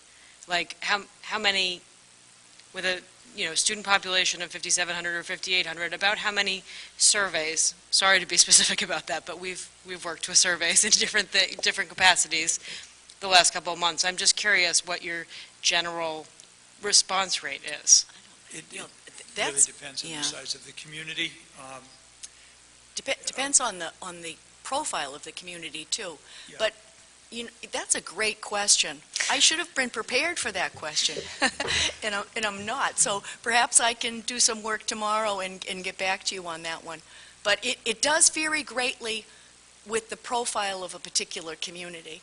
I would assume with Acton Boxborough's focus on education as being the heart of your community, that you would get a very robust return of surveys. They are anonymous, so Sure. I think I you would get a understand. very robust return. Thank you. So, yeah, thanks. So, so our budget is around 83 million. So if you've got somebody that's going to run a district, it's basically an $83 million business. How do you focus on candidates with superintendent experience or assistant superintendent experience? Do you focus on people on the same level from a district perspective? What have you seen in the past that works when you have someone coming in this size of a district? You can start. Okay. Usually, someone who can walk on water. No, quite honestly, I have never found a district want purely a business model. They want someone who has a strong educational background. They want someone who's current, who understands about educational research and best practices, but they also understand that it's a business. And there are three other components that are critical. One who can communicate to all levels of the community. Someone who knows how to work within the district with the political aspects of the district, as well as some of the municipal factors, the police departments and so forth, because they're integral. So good communicator, great, I hate to use the cliche people skills, but able to communicate again with parents, with other members of the community, and somebody who has an exceptional knowledge of educational business practices. Now, they'll have I'm assuming it may not be called a business manager, but a business manager or a finance manager to work with, but they still have to have a strong background in school management. That's what I have found. Those are going to be among those characteristics that will emerge from the focus groups and from the survey. Almost in every district I've been in, when they begin to zero in on the business side, because it's a very expensive business to run a school district, it has to be somebody with that knowledge. It can't just be all on the education side. And you've done the job, so you may want to speak to that. I think Dawn gave a pretty comprehensive answer, but let me just add that I always think that a superintendent has to have an understanding of the big picture, but also has to very much on a day-to-day basis have hands-on on the details. Because if you miss either one of those, you're in trouble. You really need to know what's going on in your schools. You need to have contact with your kids. You need to be engaged within the schools to have credibility with your students and with your staff members. But you also need to have the bigger picture. You don't need to know every single detail. You have to be a person who hires well, who works very well as part of an administrative team. and who demands the very best from his or her administrative team and demands the very best from principals who are totally key in the excellence of a school district. In terms of a person who's experienced or not experienced, I don't think that a person who has never been a superintendent can't be an absolutely fabulous superintendent in his or her first position, because we all, at some point, were not superintendents, and we learned more on the job, but we learned in other ways. For example, Dawn's experience as a principal, high school principal, would give him expertise in running a district. Certainly when I was a high school principal, there were many parts about my job that made me a better superintendent. My being a teacher made me a better superintendent. I totally understood the difficulty, and the commitment that teachers had to have on a day-to-day basis. Being a teacher gave me the credibility with teachers as an educational leader. I think that's a critical piece there, too. Do you have to have had experience as a teacher? Do you have to have experience as a principal? Do you have to have experience as a business manager? You can't have all of those experiences. But I think the more you have, the more depth you will have, the more understanding you will have as a superintendent, and the more credibility you will have with the educational community, too, and the different constituent groups that are there in the community.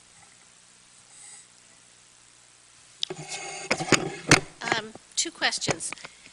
When you talked about community input, you talked about parents and other stakeholders. You never mentioned teachers or administrators. Oh, my goodness. Okay. Mea culpa, So mea there's culpa, a part of mea me that's maxima. thinking it's so obvious that you didn't say it out loud, but I wanted to make sure that, okay. Please forgive me. Please forgive me. Absolutely. Students, teachers, support staff members, Great. Central office administrators, building administrators, all kinds of parent groups, all members of the community who care about the schools, even though they might not have children within the schools. Great. Yes. Thank you. Oftentimes, two of the focus groups are actually forums. The community is a community forum, and it's just wide open to anybody. It may be somewhat redundant because sometimes parents will attend both, Yeah. so they can get their word in twice. They'll come as a parent, they'll come as a community member. And then we also have a forum usually for parents. It could be held in an auditorium. You have a beautiful theater here, and you generally get a number of people who will come. Generally, when we're interviewing teachers, too, we usually work with a group of elementary teachers, a group of middle school teachers, a group of high school teachers, or a group of secondary teachers and elementary and middle school teachers together. Yes. And my other question is, how many searches do you do concurrently? This would be the only search that I would be involved in. Yes. Yeah. We do one at a time. That keeps us pretty busy.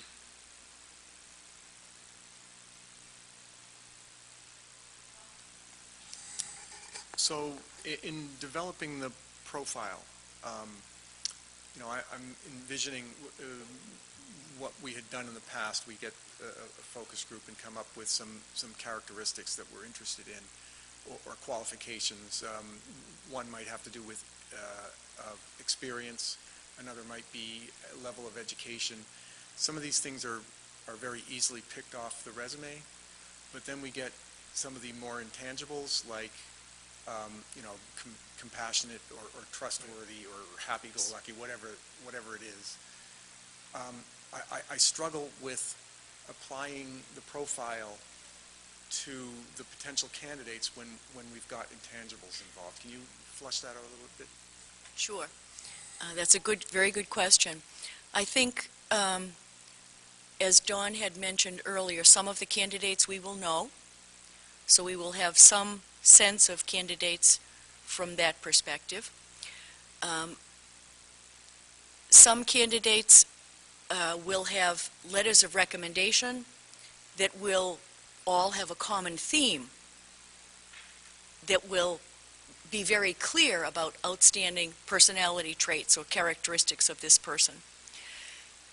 Our phone calls and individual conversations that we have with candidates give us a sense of someone and the sense of give and take that a person would have, and their ability to respond to a question in the spur of the moment. So, and then if it gets to that stage, in person, which is the best of all, of course, having an interview with a person, having a discussion with the person over the course of an hour and a half, certainly gives you a feel. Now, could someone buffalo you? Probably not all the way through. Probably not all the way through. Eileen, go ahead. So thank you for the very organized presentation. I think some of my questions already being answered. There's just one very detailed one. So when you present semi-finalists, you mentioned it could be 6, 7, right? Whoever could be qualified. But you didn't mention how many could be the finalists. Oftentimes, it isn't always the case, but oftentimes 3 people are identified as finalists. All right. There again, you could have some variation. But Dawn, what has your experience been? The same. You could go in with 3 semifinalists, and in that last or second interview, one of those 3 just does something that turns the entire committee off, or says something that resonates and in a negative way, and that person could certainly be eliminated at that point. But I think that that's fair to say. It's very difficult to predict. Of the searches we've done, that's generally the kind of numbers that we look at. But we'll have follow-up. So let's give an example. Let's say we have 3 finalists, and however, at the last stage, maybe today will be the last interview for these 3 finalists, but however, 1 dropped, there are just 2 left. Do you fill in that empty position, or you just leave for these 2 candidates as a finalist? That would be really the committee's decision to look back at some of the candidates that they want to take a closer look at that they perhaps had eliminated already in the phase before that. But that would be a decision that you would make. Or you may just decide to go forward with 2. And you may get to the end of the search and find that neither of the 2 you've selected are the right fit. And we may have to start and go back and do some things again. That's also a possibility. You're not married to the candidates that come forward. It has to be the right fit. And through this process, you're going to get a stronger feeling as you get closer to the end. If you've selected and we've helped select the correct candidates. If not, then we go back and we look again. And that avoids great problems down the road. Thank you. This is a process that involves human beings, so it's very difficult to predict where we will be at any given point. There are guidelines that we've used in past searches. There are situations that emerge as more typical than not, but every search is different. Thank you very much. And I think we're going to, if I don't see any more questions, thank you for your presentation. I think we should take about a 2 or 3 minute break, and then the committee can come back and have a discussion. Thank you very much for the opportunity to speak with you this evening. Thank you.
thought that really was very helpful.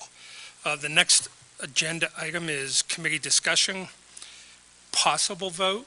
So I think it would be helpful in the discussion that you have, and I think what you'd be discussing are, the strengths that you identified from the firms, perhaps some areas of concern, and also I think up for discussion is the process that you feel most comfortable with in terms of moving forward. If everybody's on the same page and as a result of the discussion, people are on the same page about a particular firm, I think it would be perfectly acceptable to take a vote to engage the services of a firm.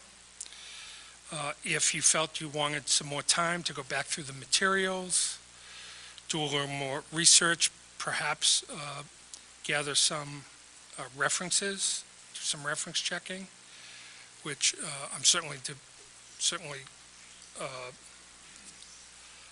willing to help you with that. I think that's okay. I would just suggest that if that's your decision, that we really look for action on November 9th. I think both the representatives from both firms talked about kind of the time frame and not wanting to kind of get this process started as soon as possible. So I'm just going to open it up for discussion. Thoughts? Bridget? So I thought both firms were very well qualified, very different feel from both firms. I thought HYA seemed to have a very structured process, which I'm not making a judgment about whether that's good or bad, but it seemed very structured and very data-driven, which I think is very positive. One of the downsides that I see from that firm is that they seem to be less engaged in the New England area in terms of their search experience, at least with what I saw in the packet that they sent out. It seemed as though NESDEC had a very New England approach and a more traditional approach from what we've experienced in the past. So that felt a little bit more comfortable in terms of ability to work with us, ability to work with our community, and what our community seems to expect in terms of a search process. I thought it was really interesting, HYA's ability to vet out the, initial slate of applicants, and I'm not sure how I feel about that.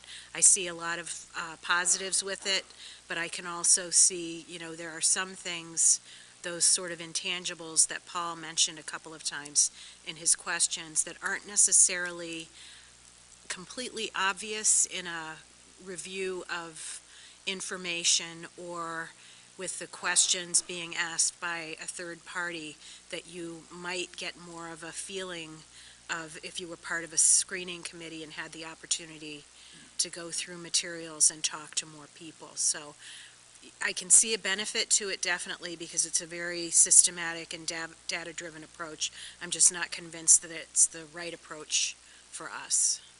So that's where I am right now, but I look forward to hearing what my colleagues have to say too.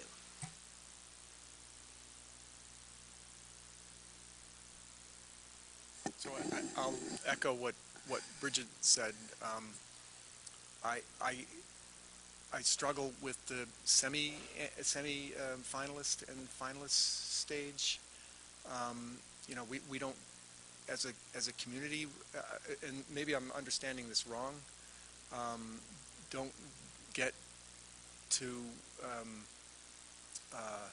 have input into who those finalists are. Semi-finalists are? Or maybe I got that wrong, and I meant to ask that question, but... Oh, okay. So and this is similar to how I felt last time after seeing NESDEC was that I got the sense that they were willing to kind of facilitate the community going through the process. And I like that. I thought that both firms were very professional and have different strengths or different sets of what I found appealing. I was more drawn to HYA because I felt like what they cited as a level of protection around the school committee just seemed politically easier and cleaner, and it just appealed to me. I thought that in the current climate, that would be a helpful buffer in a way.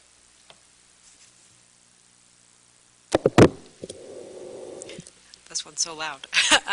Just in response to what Maya said, I felt that as well about the buffer piece of it, but then when I thought further about it, I thought our task here is really to find a superintendent who hopefully will last longer than 2 or 3 years or whatever. And I'm not so convinced that their process, well, as I asked, of getting community input would necessarily afford us a good picture of what the community actually is. I mean, I'm not really sure we'd get a robust response to a survey, given that we've done a lot of surveys in the last couple months about different varying things, and I don't know that I could say we've had a robust, response to that, which is not to say that, they're going to have forums and interviews and all kinds of other things could go into that, but it does worry me to put all of that into their hands with just whatever that base of knowledge ends up being, I mean, we don't have any control over how many respondents they get to the surveys, and so it does worry me because a lot of the discussion has been, I think of the community saying that we didn't get enough response to school start times, right? That wasn't a broad enough, portion of the population and their beliefs and all that kind of stuff. I guess I hear what you're saying 100% about the buffer. That's really appealing, to say, well, we didn't do it. But then part of me is like, but it is our job, really, to do that. And I understand we get to pick the finalists and, everything else. But I don't know. That part of it worries me a little bit just because of the... Yeah. I actually felt like they had all the community involvement up front, and that they helped really aggregate and study the district in a way that it was more intensive and more upfront before they went out in their process and, say, cast their net. And I felt like more of that legwork was done earlier on, and they capture the profile of the community and what they want earlier, in a sense, and get the feedback before they carry out their process. So I felt like that actually happened more so up front before the process. Well, I don't disagree with that. I just worry about how much of the community, like how much information they'll actually get from the community with a survey, and then I guess what she said was 2 days that they were hoping to do 2 days of focus groups or whatever. So I don't disagree with you. Like, I think that the community piece is important, and that guides that guides their process of writing the candidate profile or whatever, but I don't know. I just worry about how much information they would actually get. It was that 4 to 6 weeks of community input that I think is my biggest sticking point against HYA, only because of where we are time-wise now. That puts us mid-December before we're recruiting, and I think that is dangerous. So I liked NESDEC's answer to that, in that we're developing that as we're seeking resumes. So. I would just say in the last process, we actually got a lot of community input. People were very engaged, yeah. So my ears perked up, perked up, thank you, when I heard the phrase protection for the school committee. And, I get that there's a political aspect to this, but I'm an engineer, and I'm trained to just focus on what the issue is. And for me, if it comes to, that being a important factor, for the same token that HYA provides some buffer in their approach, I also think that by engaging the community and bringing them in as the search committee, as a robust search committee, that also provides some buffer. It's showing the community that, hey, everybody has a stake in here. Whoever would like to is involved. I mean, to me, that's just as much speaks to openness and honesty on behalf of the committee. So I'm not swayed by that argument that simply HYA offers a level of protection, because I think the other approach provides a similar level of protection. I'm just going to jump in. I am really uncomfortable with the idea of giving up levels of control by just turning it over completely to a search firm like HYA, and saying, just come back to us with your 6 semifinalists. Because I do believe very strongly that this is our responsibility. It's the reason that we were elected to sit at the table, as well as some other things. And that it's really that we are the ones that are in touch with we have kids in the schools, we have families here, we've lived here, most of us have lived here for quite a while. We have really strong ties to our community. We know our community, and I just think it's really important not to just kind of turn that over to a very clinical, data-driven process. I think it's important that we continue to stay engaged in the whole thing. I'm sorry, Bridget. This probably isn't, it's not a totally complete comparison because we haven't seen NESDEC's whole survey, but just, really quickly looking at the survey that HYA sends out. So the first 2 pages are the state of the district. It's nothing about what we want from leadership. And it's very much about the district, which, that's good information for the candidate to have about how people who answer the survey feel about the district. But it's only the last page that has statements. There are 12 statements, and they're asking for people to fill out or check the 4 that are most important to that person answering the survey. So it's very limited in terms of what they're asking, I think. And I think they said it was not customizable. This is what they use for everybody. Now, maybe this is all that we would end up with anyway. I recall we did a survey the last couple of times we did a search, and I truly don't remember exactly what was included in the survey. But I think it's very important, too, to look at the people who would be conducting the forums and get a sense of how you think they would be able to get information back from the community members and what would be the best fit in terms of that. So I have some concerns about a survey being as limited as it is, and I have a little bit of concern about the ability that folks may have in getting information back from our community, just in terms of, presentation style as well. So I think I'm leaning more toward NESDEC. I'm trying to keep an open mind because I came into this thinking that was the firm that I wanted to look at, but the more I think about it and hear what people say, I'm really leaning toward NESDEC. I think it's an oversimplification by saying that we just say to them, hey, bring us 6 candidates. I think there's a lot more that goes into it. There's a lot of participation from our perspective that goes into it. I think there's a lot of participation, and when I say that, I talk about the response to HYA's thing. I think there's, I'm with Maya, there's an appeal to their process, and you know, what's really getting taken out of our hands? I mean, first of all, we're still voting. We're still the ones that make the decision. No one else is making the decision. What we've said to a professional search firm is, here's what's important to us. Here's the community that you need to talk to and see what's important to them. Based on all those data points, which you had pointed out, their process seems to be a little more, or at least somewhat data-driven. Come up with a profile and a list of candidates that match what the community and what the school committee is looking for. By keeping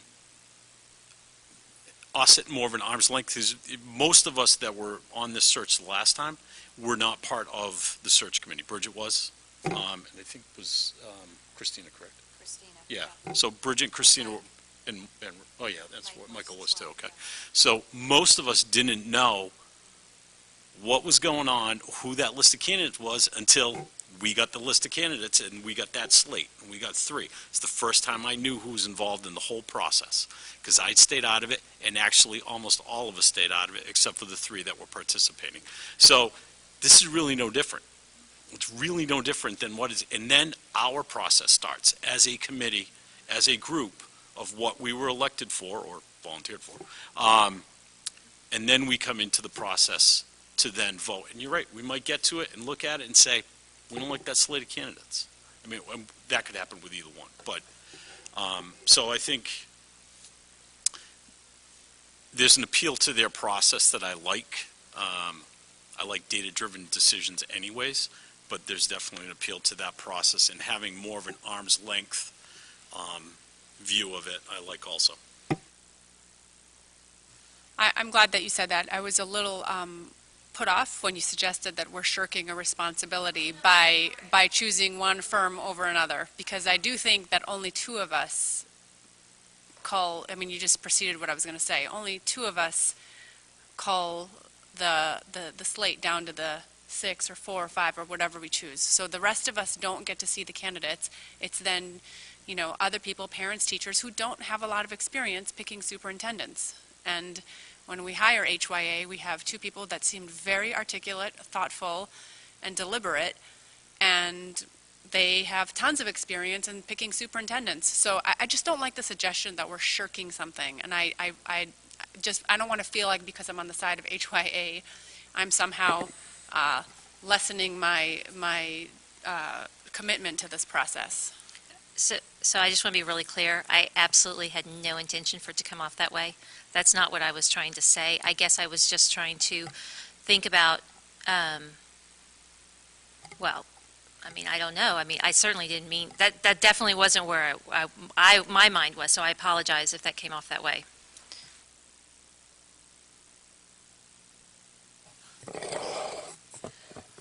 Actually, without seeing their presentation, the 2 firms' presentation today, I probably easily pick NASDAQ last time already. By looking at their detailed presentation, HYAs today, and by knowing those 2 executive members, I feel a little bit more confident on them. And one of the reasons is I had really concern, like we are not in the we are excluded for the beginning process. However, 6 or 7 candidates at the semi-finalist could not be so wrong. And we're just hiring 1 superintendent. We have their pre-screening to 6, 7. I do not have my concern anymore. That is, I mean, they are really very clear, organized presentation, give me really very good impression. Of course, NASDAQ is very good too. I just don't know which one will work, which one. I really love both of them. Thank you. So just in addition to the possible concern about the screening process, one of the things that I noticed, even though they did seem to have a very data-driven process, was that she said in particular a lot of times, well, they're candidates that we know. She mentioned it a lot. She said, like, we would have seen them before or we knew them before. And whereas when I listened to the NASDAQ guy, I felt as though there was a very broad net being cast, and maybe that's not what she meant to convey, but it did seem to me a little bit like by hiring them, which may or may not be a good thing, we would be trusting the people that they know in terms of being candidates. In looking through the materials a little bit, it doesn't look like obviously they're a national firm, so they'd be casting it nationally, but they haven't done very many New England searches, and like at all. And so a lot of their expertise, even though they're regional representatives or whatever, it just didn't, I don't know. That just struck me that she happened to say that a number of times when she was talking about getting down to the semifinals and actual candidates. Or I'm clear on how the search committee is organized between the two of them.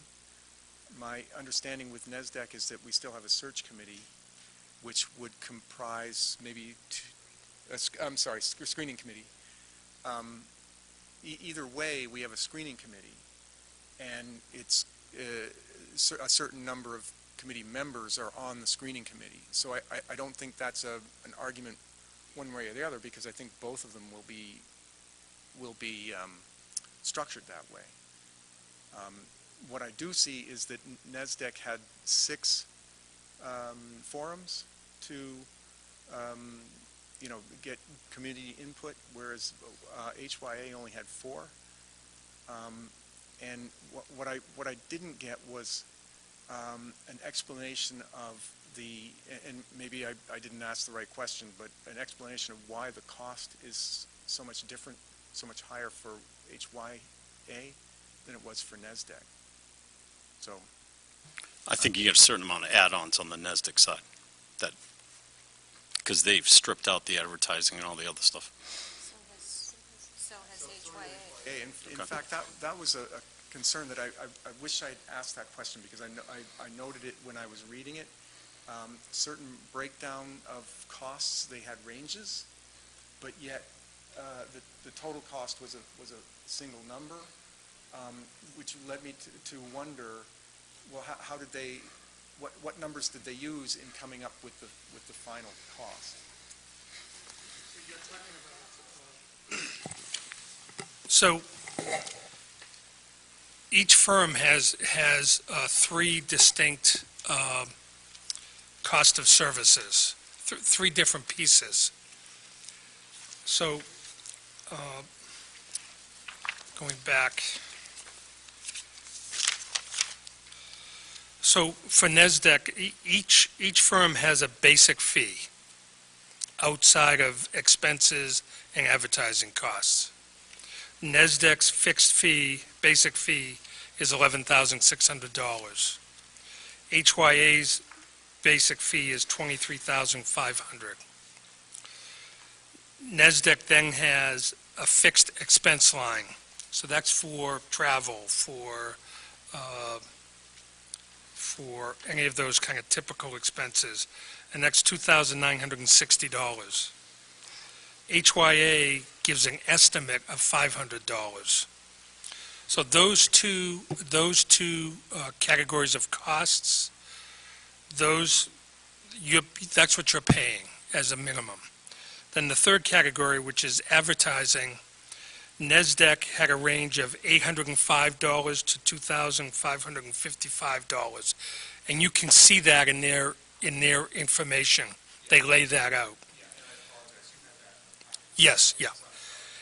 And in HYA, though, I noted that they provide a range of $1,950 to $5,000.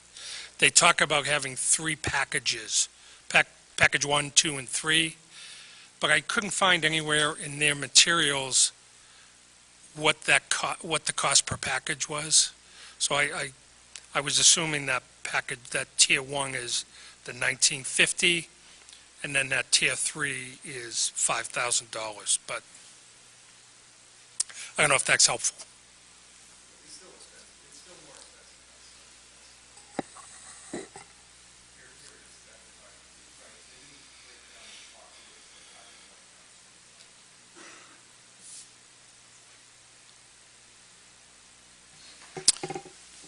Did you want to say something? Can I make a motion?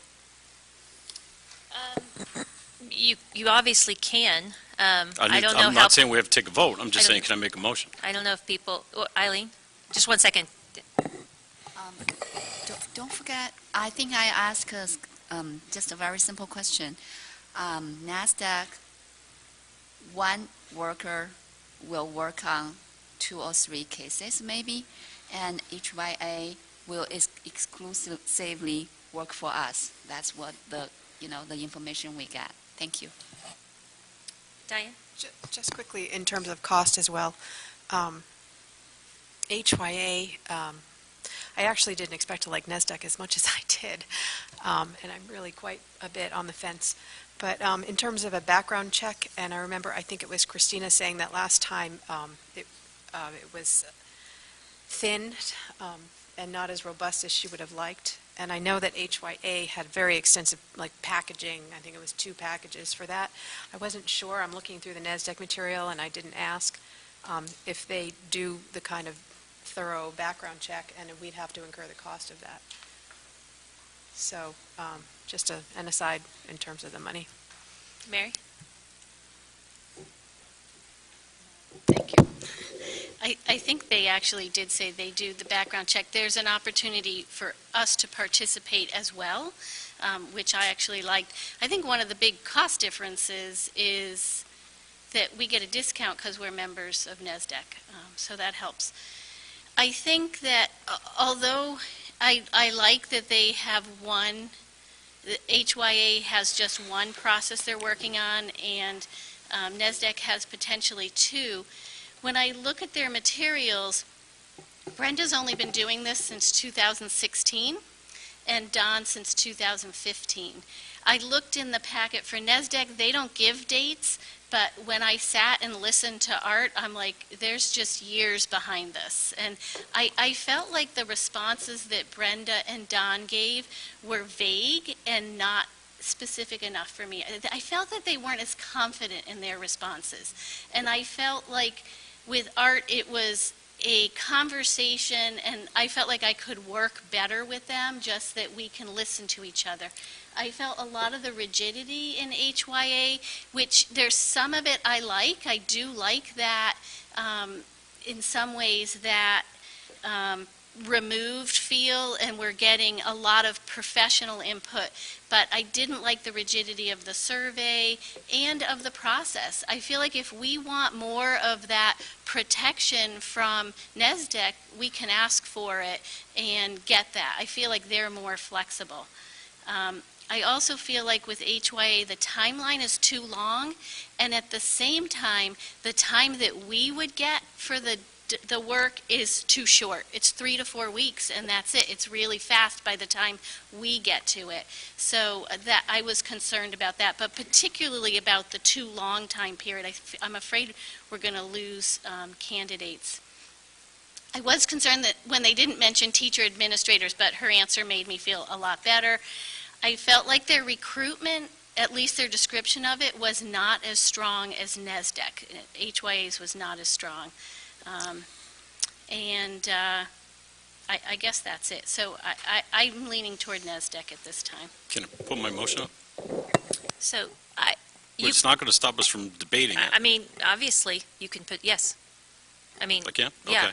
So I don't know where we are in terms of we can ability to make a We decision. can continue the debate. I'm just going to put a motion on the table. Go for it. All right. So I move to appoint HYA as the search firm to represent the Acton-Boxborough School Committee. Okay, further discussion? Well, you need a second. Oh, God bless. Sorry. I'll second that.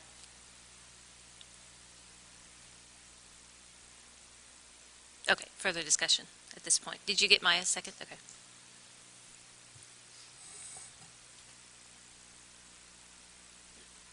I mean, otherwise, we'll just take a vote if you guys don't Well- want to talk anymore. So, Oh, hey, yeah, sorry. Yeah, and so I also want to just throw out there that HYA did do the Concord Carlisle search, which was successful, and the Lexington search, which was also successful, and very recently. So they have some experience with communities that we like to compare ourselves with. Do you want to say anything about? I will say that the Lexington superintendent is leaving after only 3 years, yeah, after 2.5. This is her 3rd year she's leaving. But I don't know anything about that. Maya? One aspect that I don't have feelings about one way or the other is having a national search versus a New England search. Like, I don't see why narrowing the search is a positive thing. And maybe somebody would like to explain that. I think they're both national searches. I don't think, they have a strength in New England, but I think that brings them an understanding of what the New England school districts want. But I think they both have national networks that they're going to advertise through. Okay.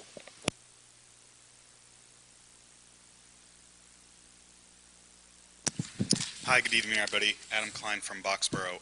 I just wanted to speak quickly to some of the costs. I looked through the HYA packet, and they do offer the background checks, and they offer packages for that, and it's $1,100 to $1,900 per candidate. And I don't think that that was factored into the budgetary numbers that were in Bill's overview. So something to consider in terms of overall cost. And not that I'm one to be sort of a budget hawk or anything, but I would take a look at those two costs and then the additional value that the firm that costs more would add to the process. And then just sort of try to decide, is that additional cost worth the additional value that that firm might provide? And from my own personal opinion, on the budgetary side, I think that HYA doesn't add the value that warrants that almost doubling of cost if you start to add everything in. Thank you.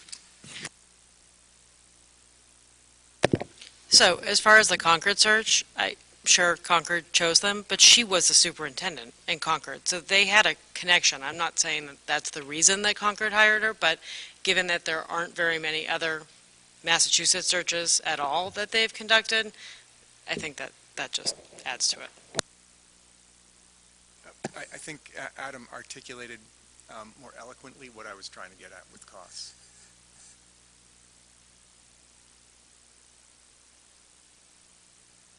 Well, let me just address the cost piece, because, I mean, clearly we didn't want to spend any amount of money, but we have to. But I don't, after what happened in the spring, I don't think we can look at the community and say, ooh, sorry, we were trying to save a little bit of money here, when,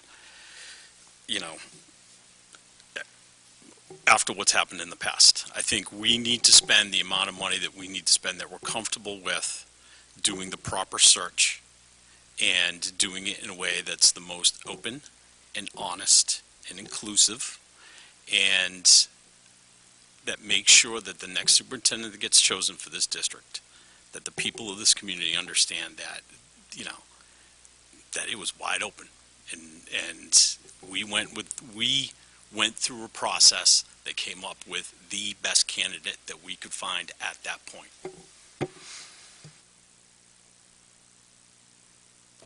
I'm actually concerned that the community isn't going to like the HYA process because they're not going to have as strong a voice in it. I think they want people at the table. It's hard to know because people aren't here tonight, but from a lot of things I've heard, I feel like they need to be at the table. So I feel like it's going to be less transparent to the community. Yeah, Mary took the words right out of my mouth. I was going to say the same thing. The cost is the cost, and you can be penny wise and pound foolish, and for me, it's not about the money in this case. I think both firms bring different things to the table, and they're both seem to be well qualified, and the representatives were well spoken. I just think NESDEC is a better fit for us. I think it's the New England reach with the national reach as well, but understanding New England schools and the way communities in this area dig into their schools and how the school is so much a part of the community, and you don't get that from other areas of the country. So for a firm that's got a more nationwide focus in terms of their searches, you do see very different things. And I know I saw that in applications through the last couple of searches that I was lucky enough to sit on with applicants that were from outside the area. Their applications read differently. I think education has its little, areas of the country where things are done differently. So for me, I think NESDEC it just feels like a better fit for our community, money aside. So that's where I am. Nothing personal, Dennis. I'm going to vote against your motion.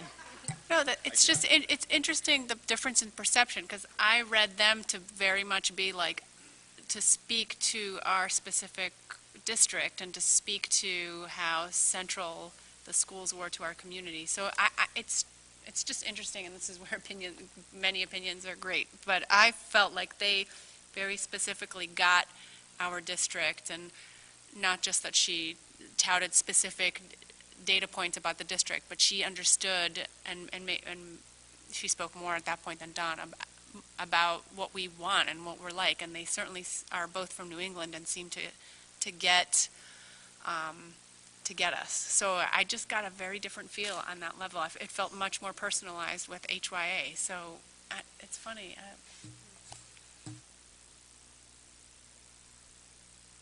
I think I have to agree with Danny and Maya.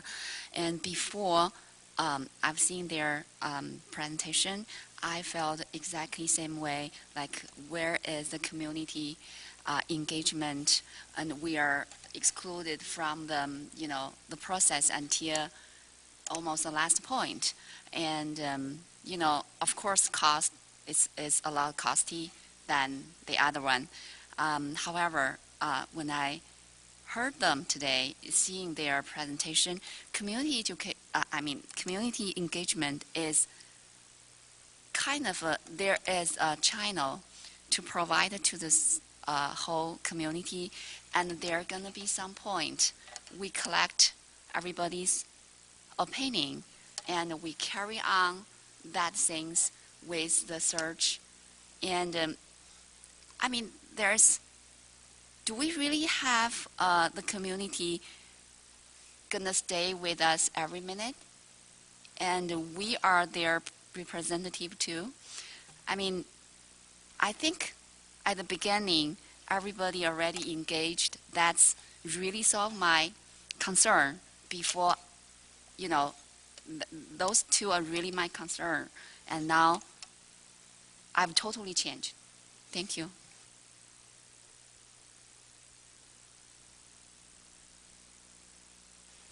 Can I ask you a question? I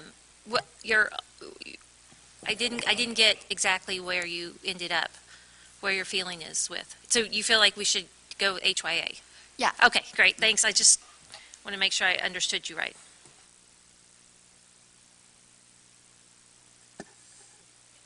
I just wanted to say again, I think the best thing we could do for the community is to include them into the process. So and that's why I was leaning towards NASDAQ. I have a question, and I didn't think of it until just now. And I do want to state that I'm not going to be unhappy in either choice. And I'm not sure how to phrase this. If HYA selects our first slate of candidates, is that harder to pull up an internal candidate versus us choosing the initial slate? Like, are we making that almost an impossible situation? Do you want to address that, Bill? Oh, Mary? Okay. I don't think it should make a difference either way. I think an internal candidate will come into the semifinal and finalist period if they're appropriate based on all the other work that we do. And I think both firms presented integrity around that process.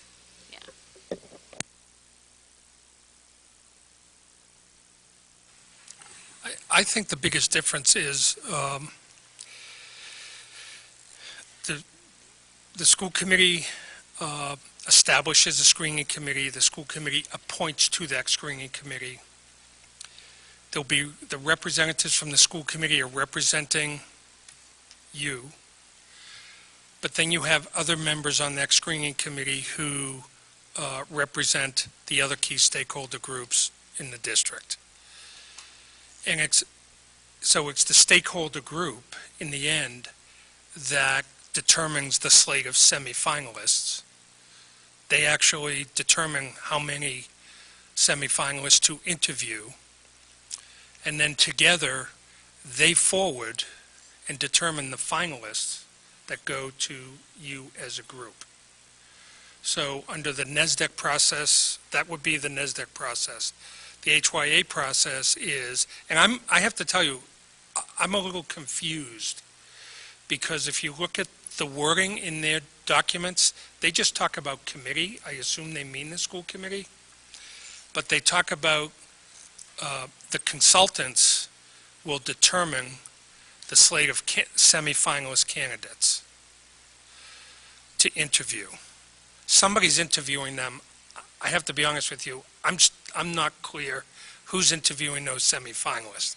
I don't know if it's a screening committee, because that's typically done in executive session, or if it's the entire school committee acting as the screening committee. And I don't know, I think the school committee can act as a whole as a screening committee. It's very unusual, but, so I was a little confused by that, but that's my takeaway in terms of in terms of that part of the process. Everyone else may have had a very different takeaway than me. I think it was vague because they actually used a slash, so it was vague.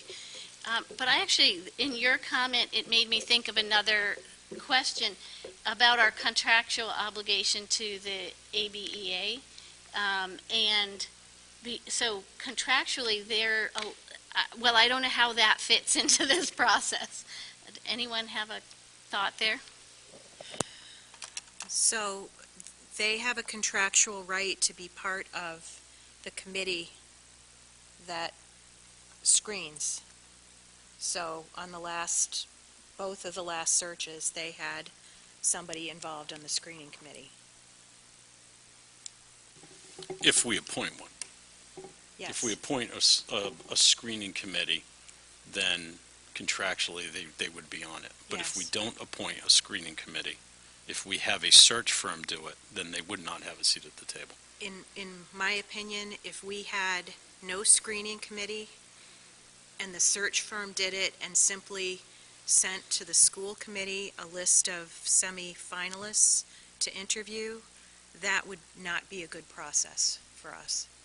I think that we need to have community involvement in the screening committee, in my opinion. But the community involvement happens on the front end. That's why they take so much, that's why they've got the, where is that? Yeah, Shoot, I just had I it. understand, Whatever. the survey, the forums. Right. the- I mean, that's where the community involvement in their process comes in. Yes, I agree. I think having community involvement in the screening process is vital in our community.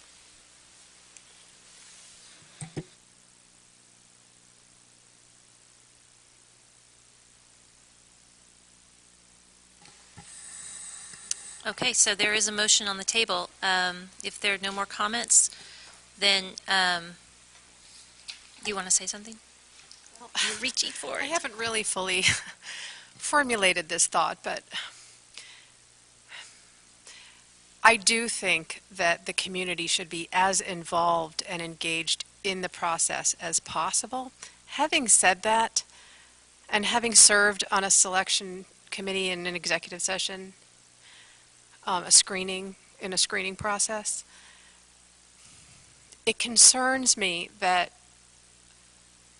a good deal of the applicant pool, given the dearth of candidates right now, are likely going to be high-level administrators, maybe even principals. And I think that the demands that the screening process makes on a screening committee is really a little over the heads of many people who would sit on a screening committee, I have to say. I mean, if you're looking at 100 applications, like this, the practical experience of having to wade through that much data, the types of ways that you make decisions, you risk that decisions are being made based on data that that is superficial, I should say. So I really am going back and forth because HYA are experts and they understand who would make a good candidate and why they would make a good candidate. And I think that a screening committee, even of, just a beautiful array of stakeholders, might miss those things. So I don't know if anybody could speak to that, but I'm really struggling with that. I think I said this earlier, but I mean, NESDEC are professionals at this and experts at this as well. And I think that if, their proposal says consultants would develop with the school committee a process for screening of candidates. Since there are several alternatives, the process can be tailored to meet the needs of the school committee. If there's a checklist we want to help screen it, if we want them to help pre-screen, I think we can ask for how much support we want, and I just feel that they're more flexible in that than HYA is. We have our process, people have tried to go against it, we don't recommend it, it's never happened before. It was too rigid for me. But I think here with NESDEC, we can make the process we want.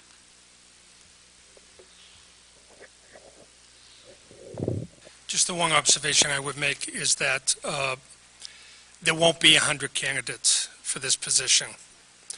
I think that a robust pool would be somewhere in the vicinity of 30 to 40 candidates. That's my sense based on what I've seen over the last number of years. I still view it in terms of value to the community is having a search committee that comes from the community has more value to me than having a company that leaves the community out of it. Ask this question. What is having a search firm that comes from the community? What community do they come from? What? I meant the screening committee. The screening committee that includes teachers, administrators, parents. But those are the same people that are going to participate in, we're making it sound like we're like, okay, we're going to throw a survey up on the website and we're going to have it up for a couple of weeks and then we're shutting it down and we're not going to listen to anybody else. And I don't think that's true. I think they spend an exorbitant amount of time working with the stakeholders in this community to come up, as part of their process. I mean, we're making it sound like, there's nobody in the community can participate at all, and I think that's untrue. But the number of forums that NESDEC is offering for less money is more than the number of forums that HYA is offering. NESDEC just gives us more opportunity. The other thing is that I'm very concerned about leaving the teachers' unions out of this. I think that we should be welcoming the opportunity and have no gray area as to whether we are meeting a contractual obligation or not, and satisfy a clear contractual obligation that affords us with NESDEC. So I'm after hearing the comment from Bridget about the teachers' union, I'm all the more thinking it's all the more important to go with NESDEC.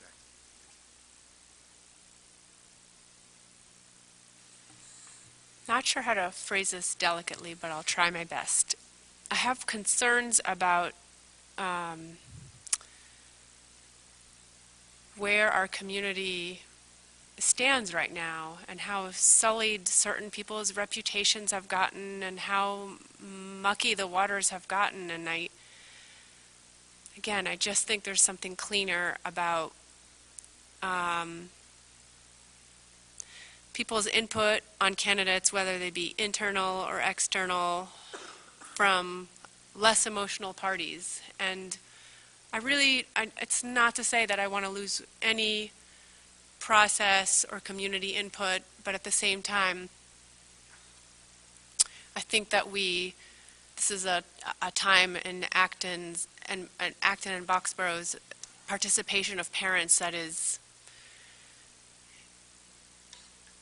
captures, a lot of negativity and focuses on that. And I don't know, I just have, I worry about the purity of this process. And I don't know the right answer or not, but and I know that we want I know everybody wants the best for the district. So again, I have a lot of mixed feelings. This is harder than I thought. I guess I'm just surprised, like sort of what Maya said in terms of perception. I didn't perceive the HYA representatives to be that confident about their process, like at all. Like when I was listening to them speak, I just felt like sometimes they were answering because they weren't sure how we were going to react to that, or sometimes they were answering based on their limited experience really of doing Massachusetts schools. I didn't get that confidence at all, whereas when the representative from NESDEC spoke, I felt like, okay, well, he'll listen to our concerns as a school committee, certainly about, community response and community feelings and all of that, and possibly tailor things like a survey or things, like choosing the screening committee around those concerns. I didn't get that. I got a lot of confidence from hearing.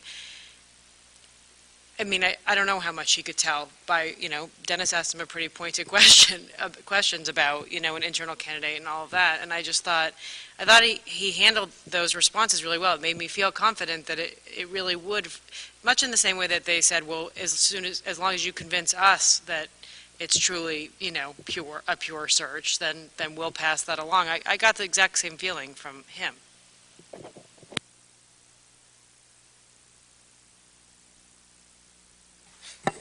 We have a motion on the table.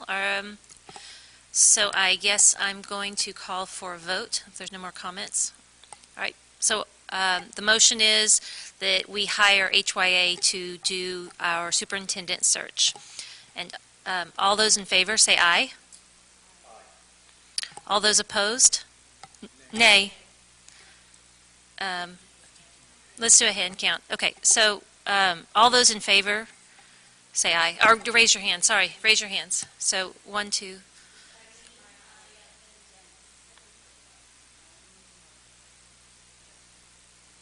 And opposed, raise your hand.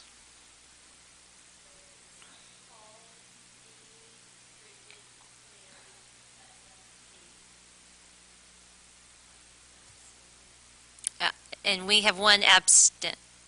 Abstainer.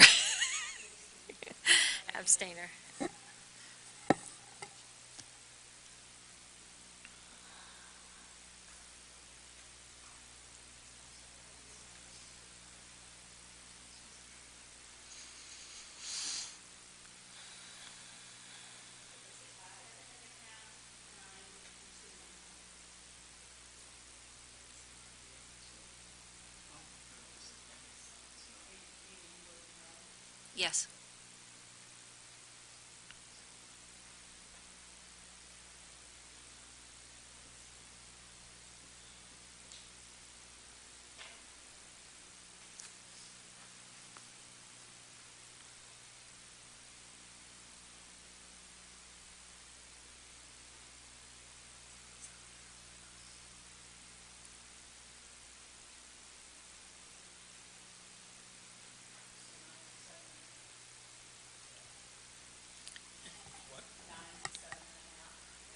It failed. Okay, right. So, No, I heard. Yeah, no, thank you. 9 to 7.5, the motion has failed.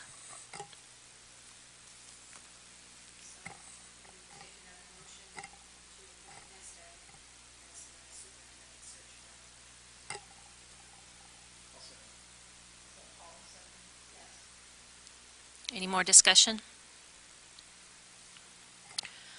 Okay, can you raise your hand if it's an aye? All right, and you need everybody's names? Okay.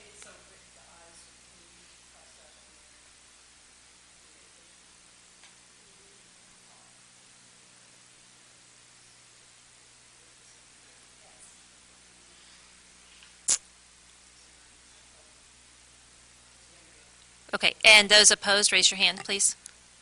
Opposed to hiring NESDEC? 2. Is it just Maya and Dennis? Bruce?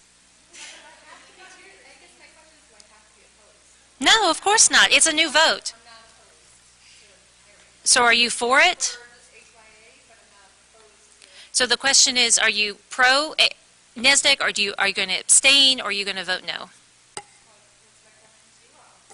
No, it's your choice. It's your choice. It's a whole new vote. It's whatever you want to do. Yeah. Okay. So Dennis is a no. And then yeah. I'd better say nothing. So you abstain? Okay. So are you still? Okay. Eileen and Diane are abstaining.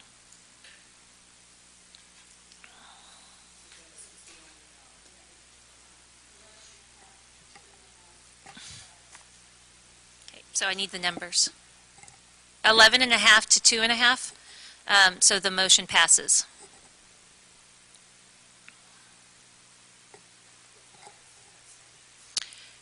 With 5 abstentions? No, 5 abstentions. Yes, sorry. I was like, no, I counted. There are not that many.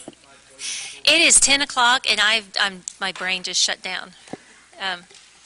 And since Adam and everybody's walking out the door. I know, Jason. Hold on. Sorry, before you leave, just before you adjourn, as a heads up, since the last school committee meeting, I know the school committee has received a number of emails about the before and after school funding. I've also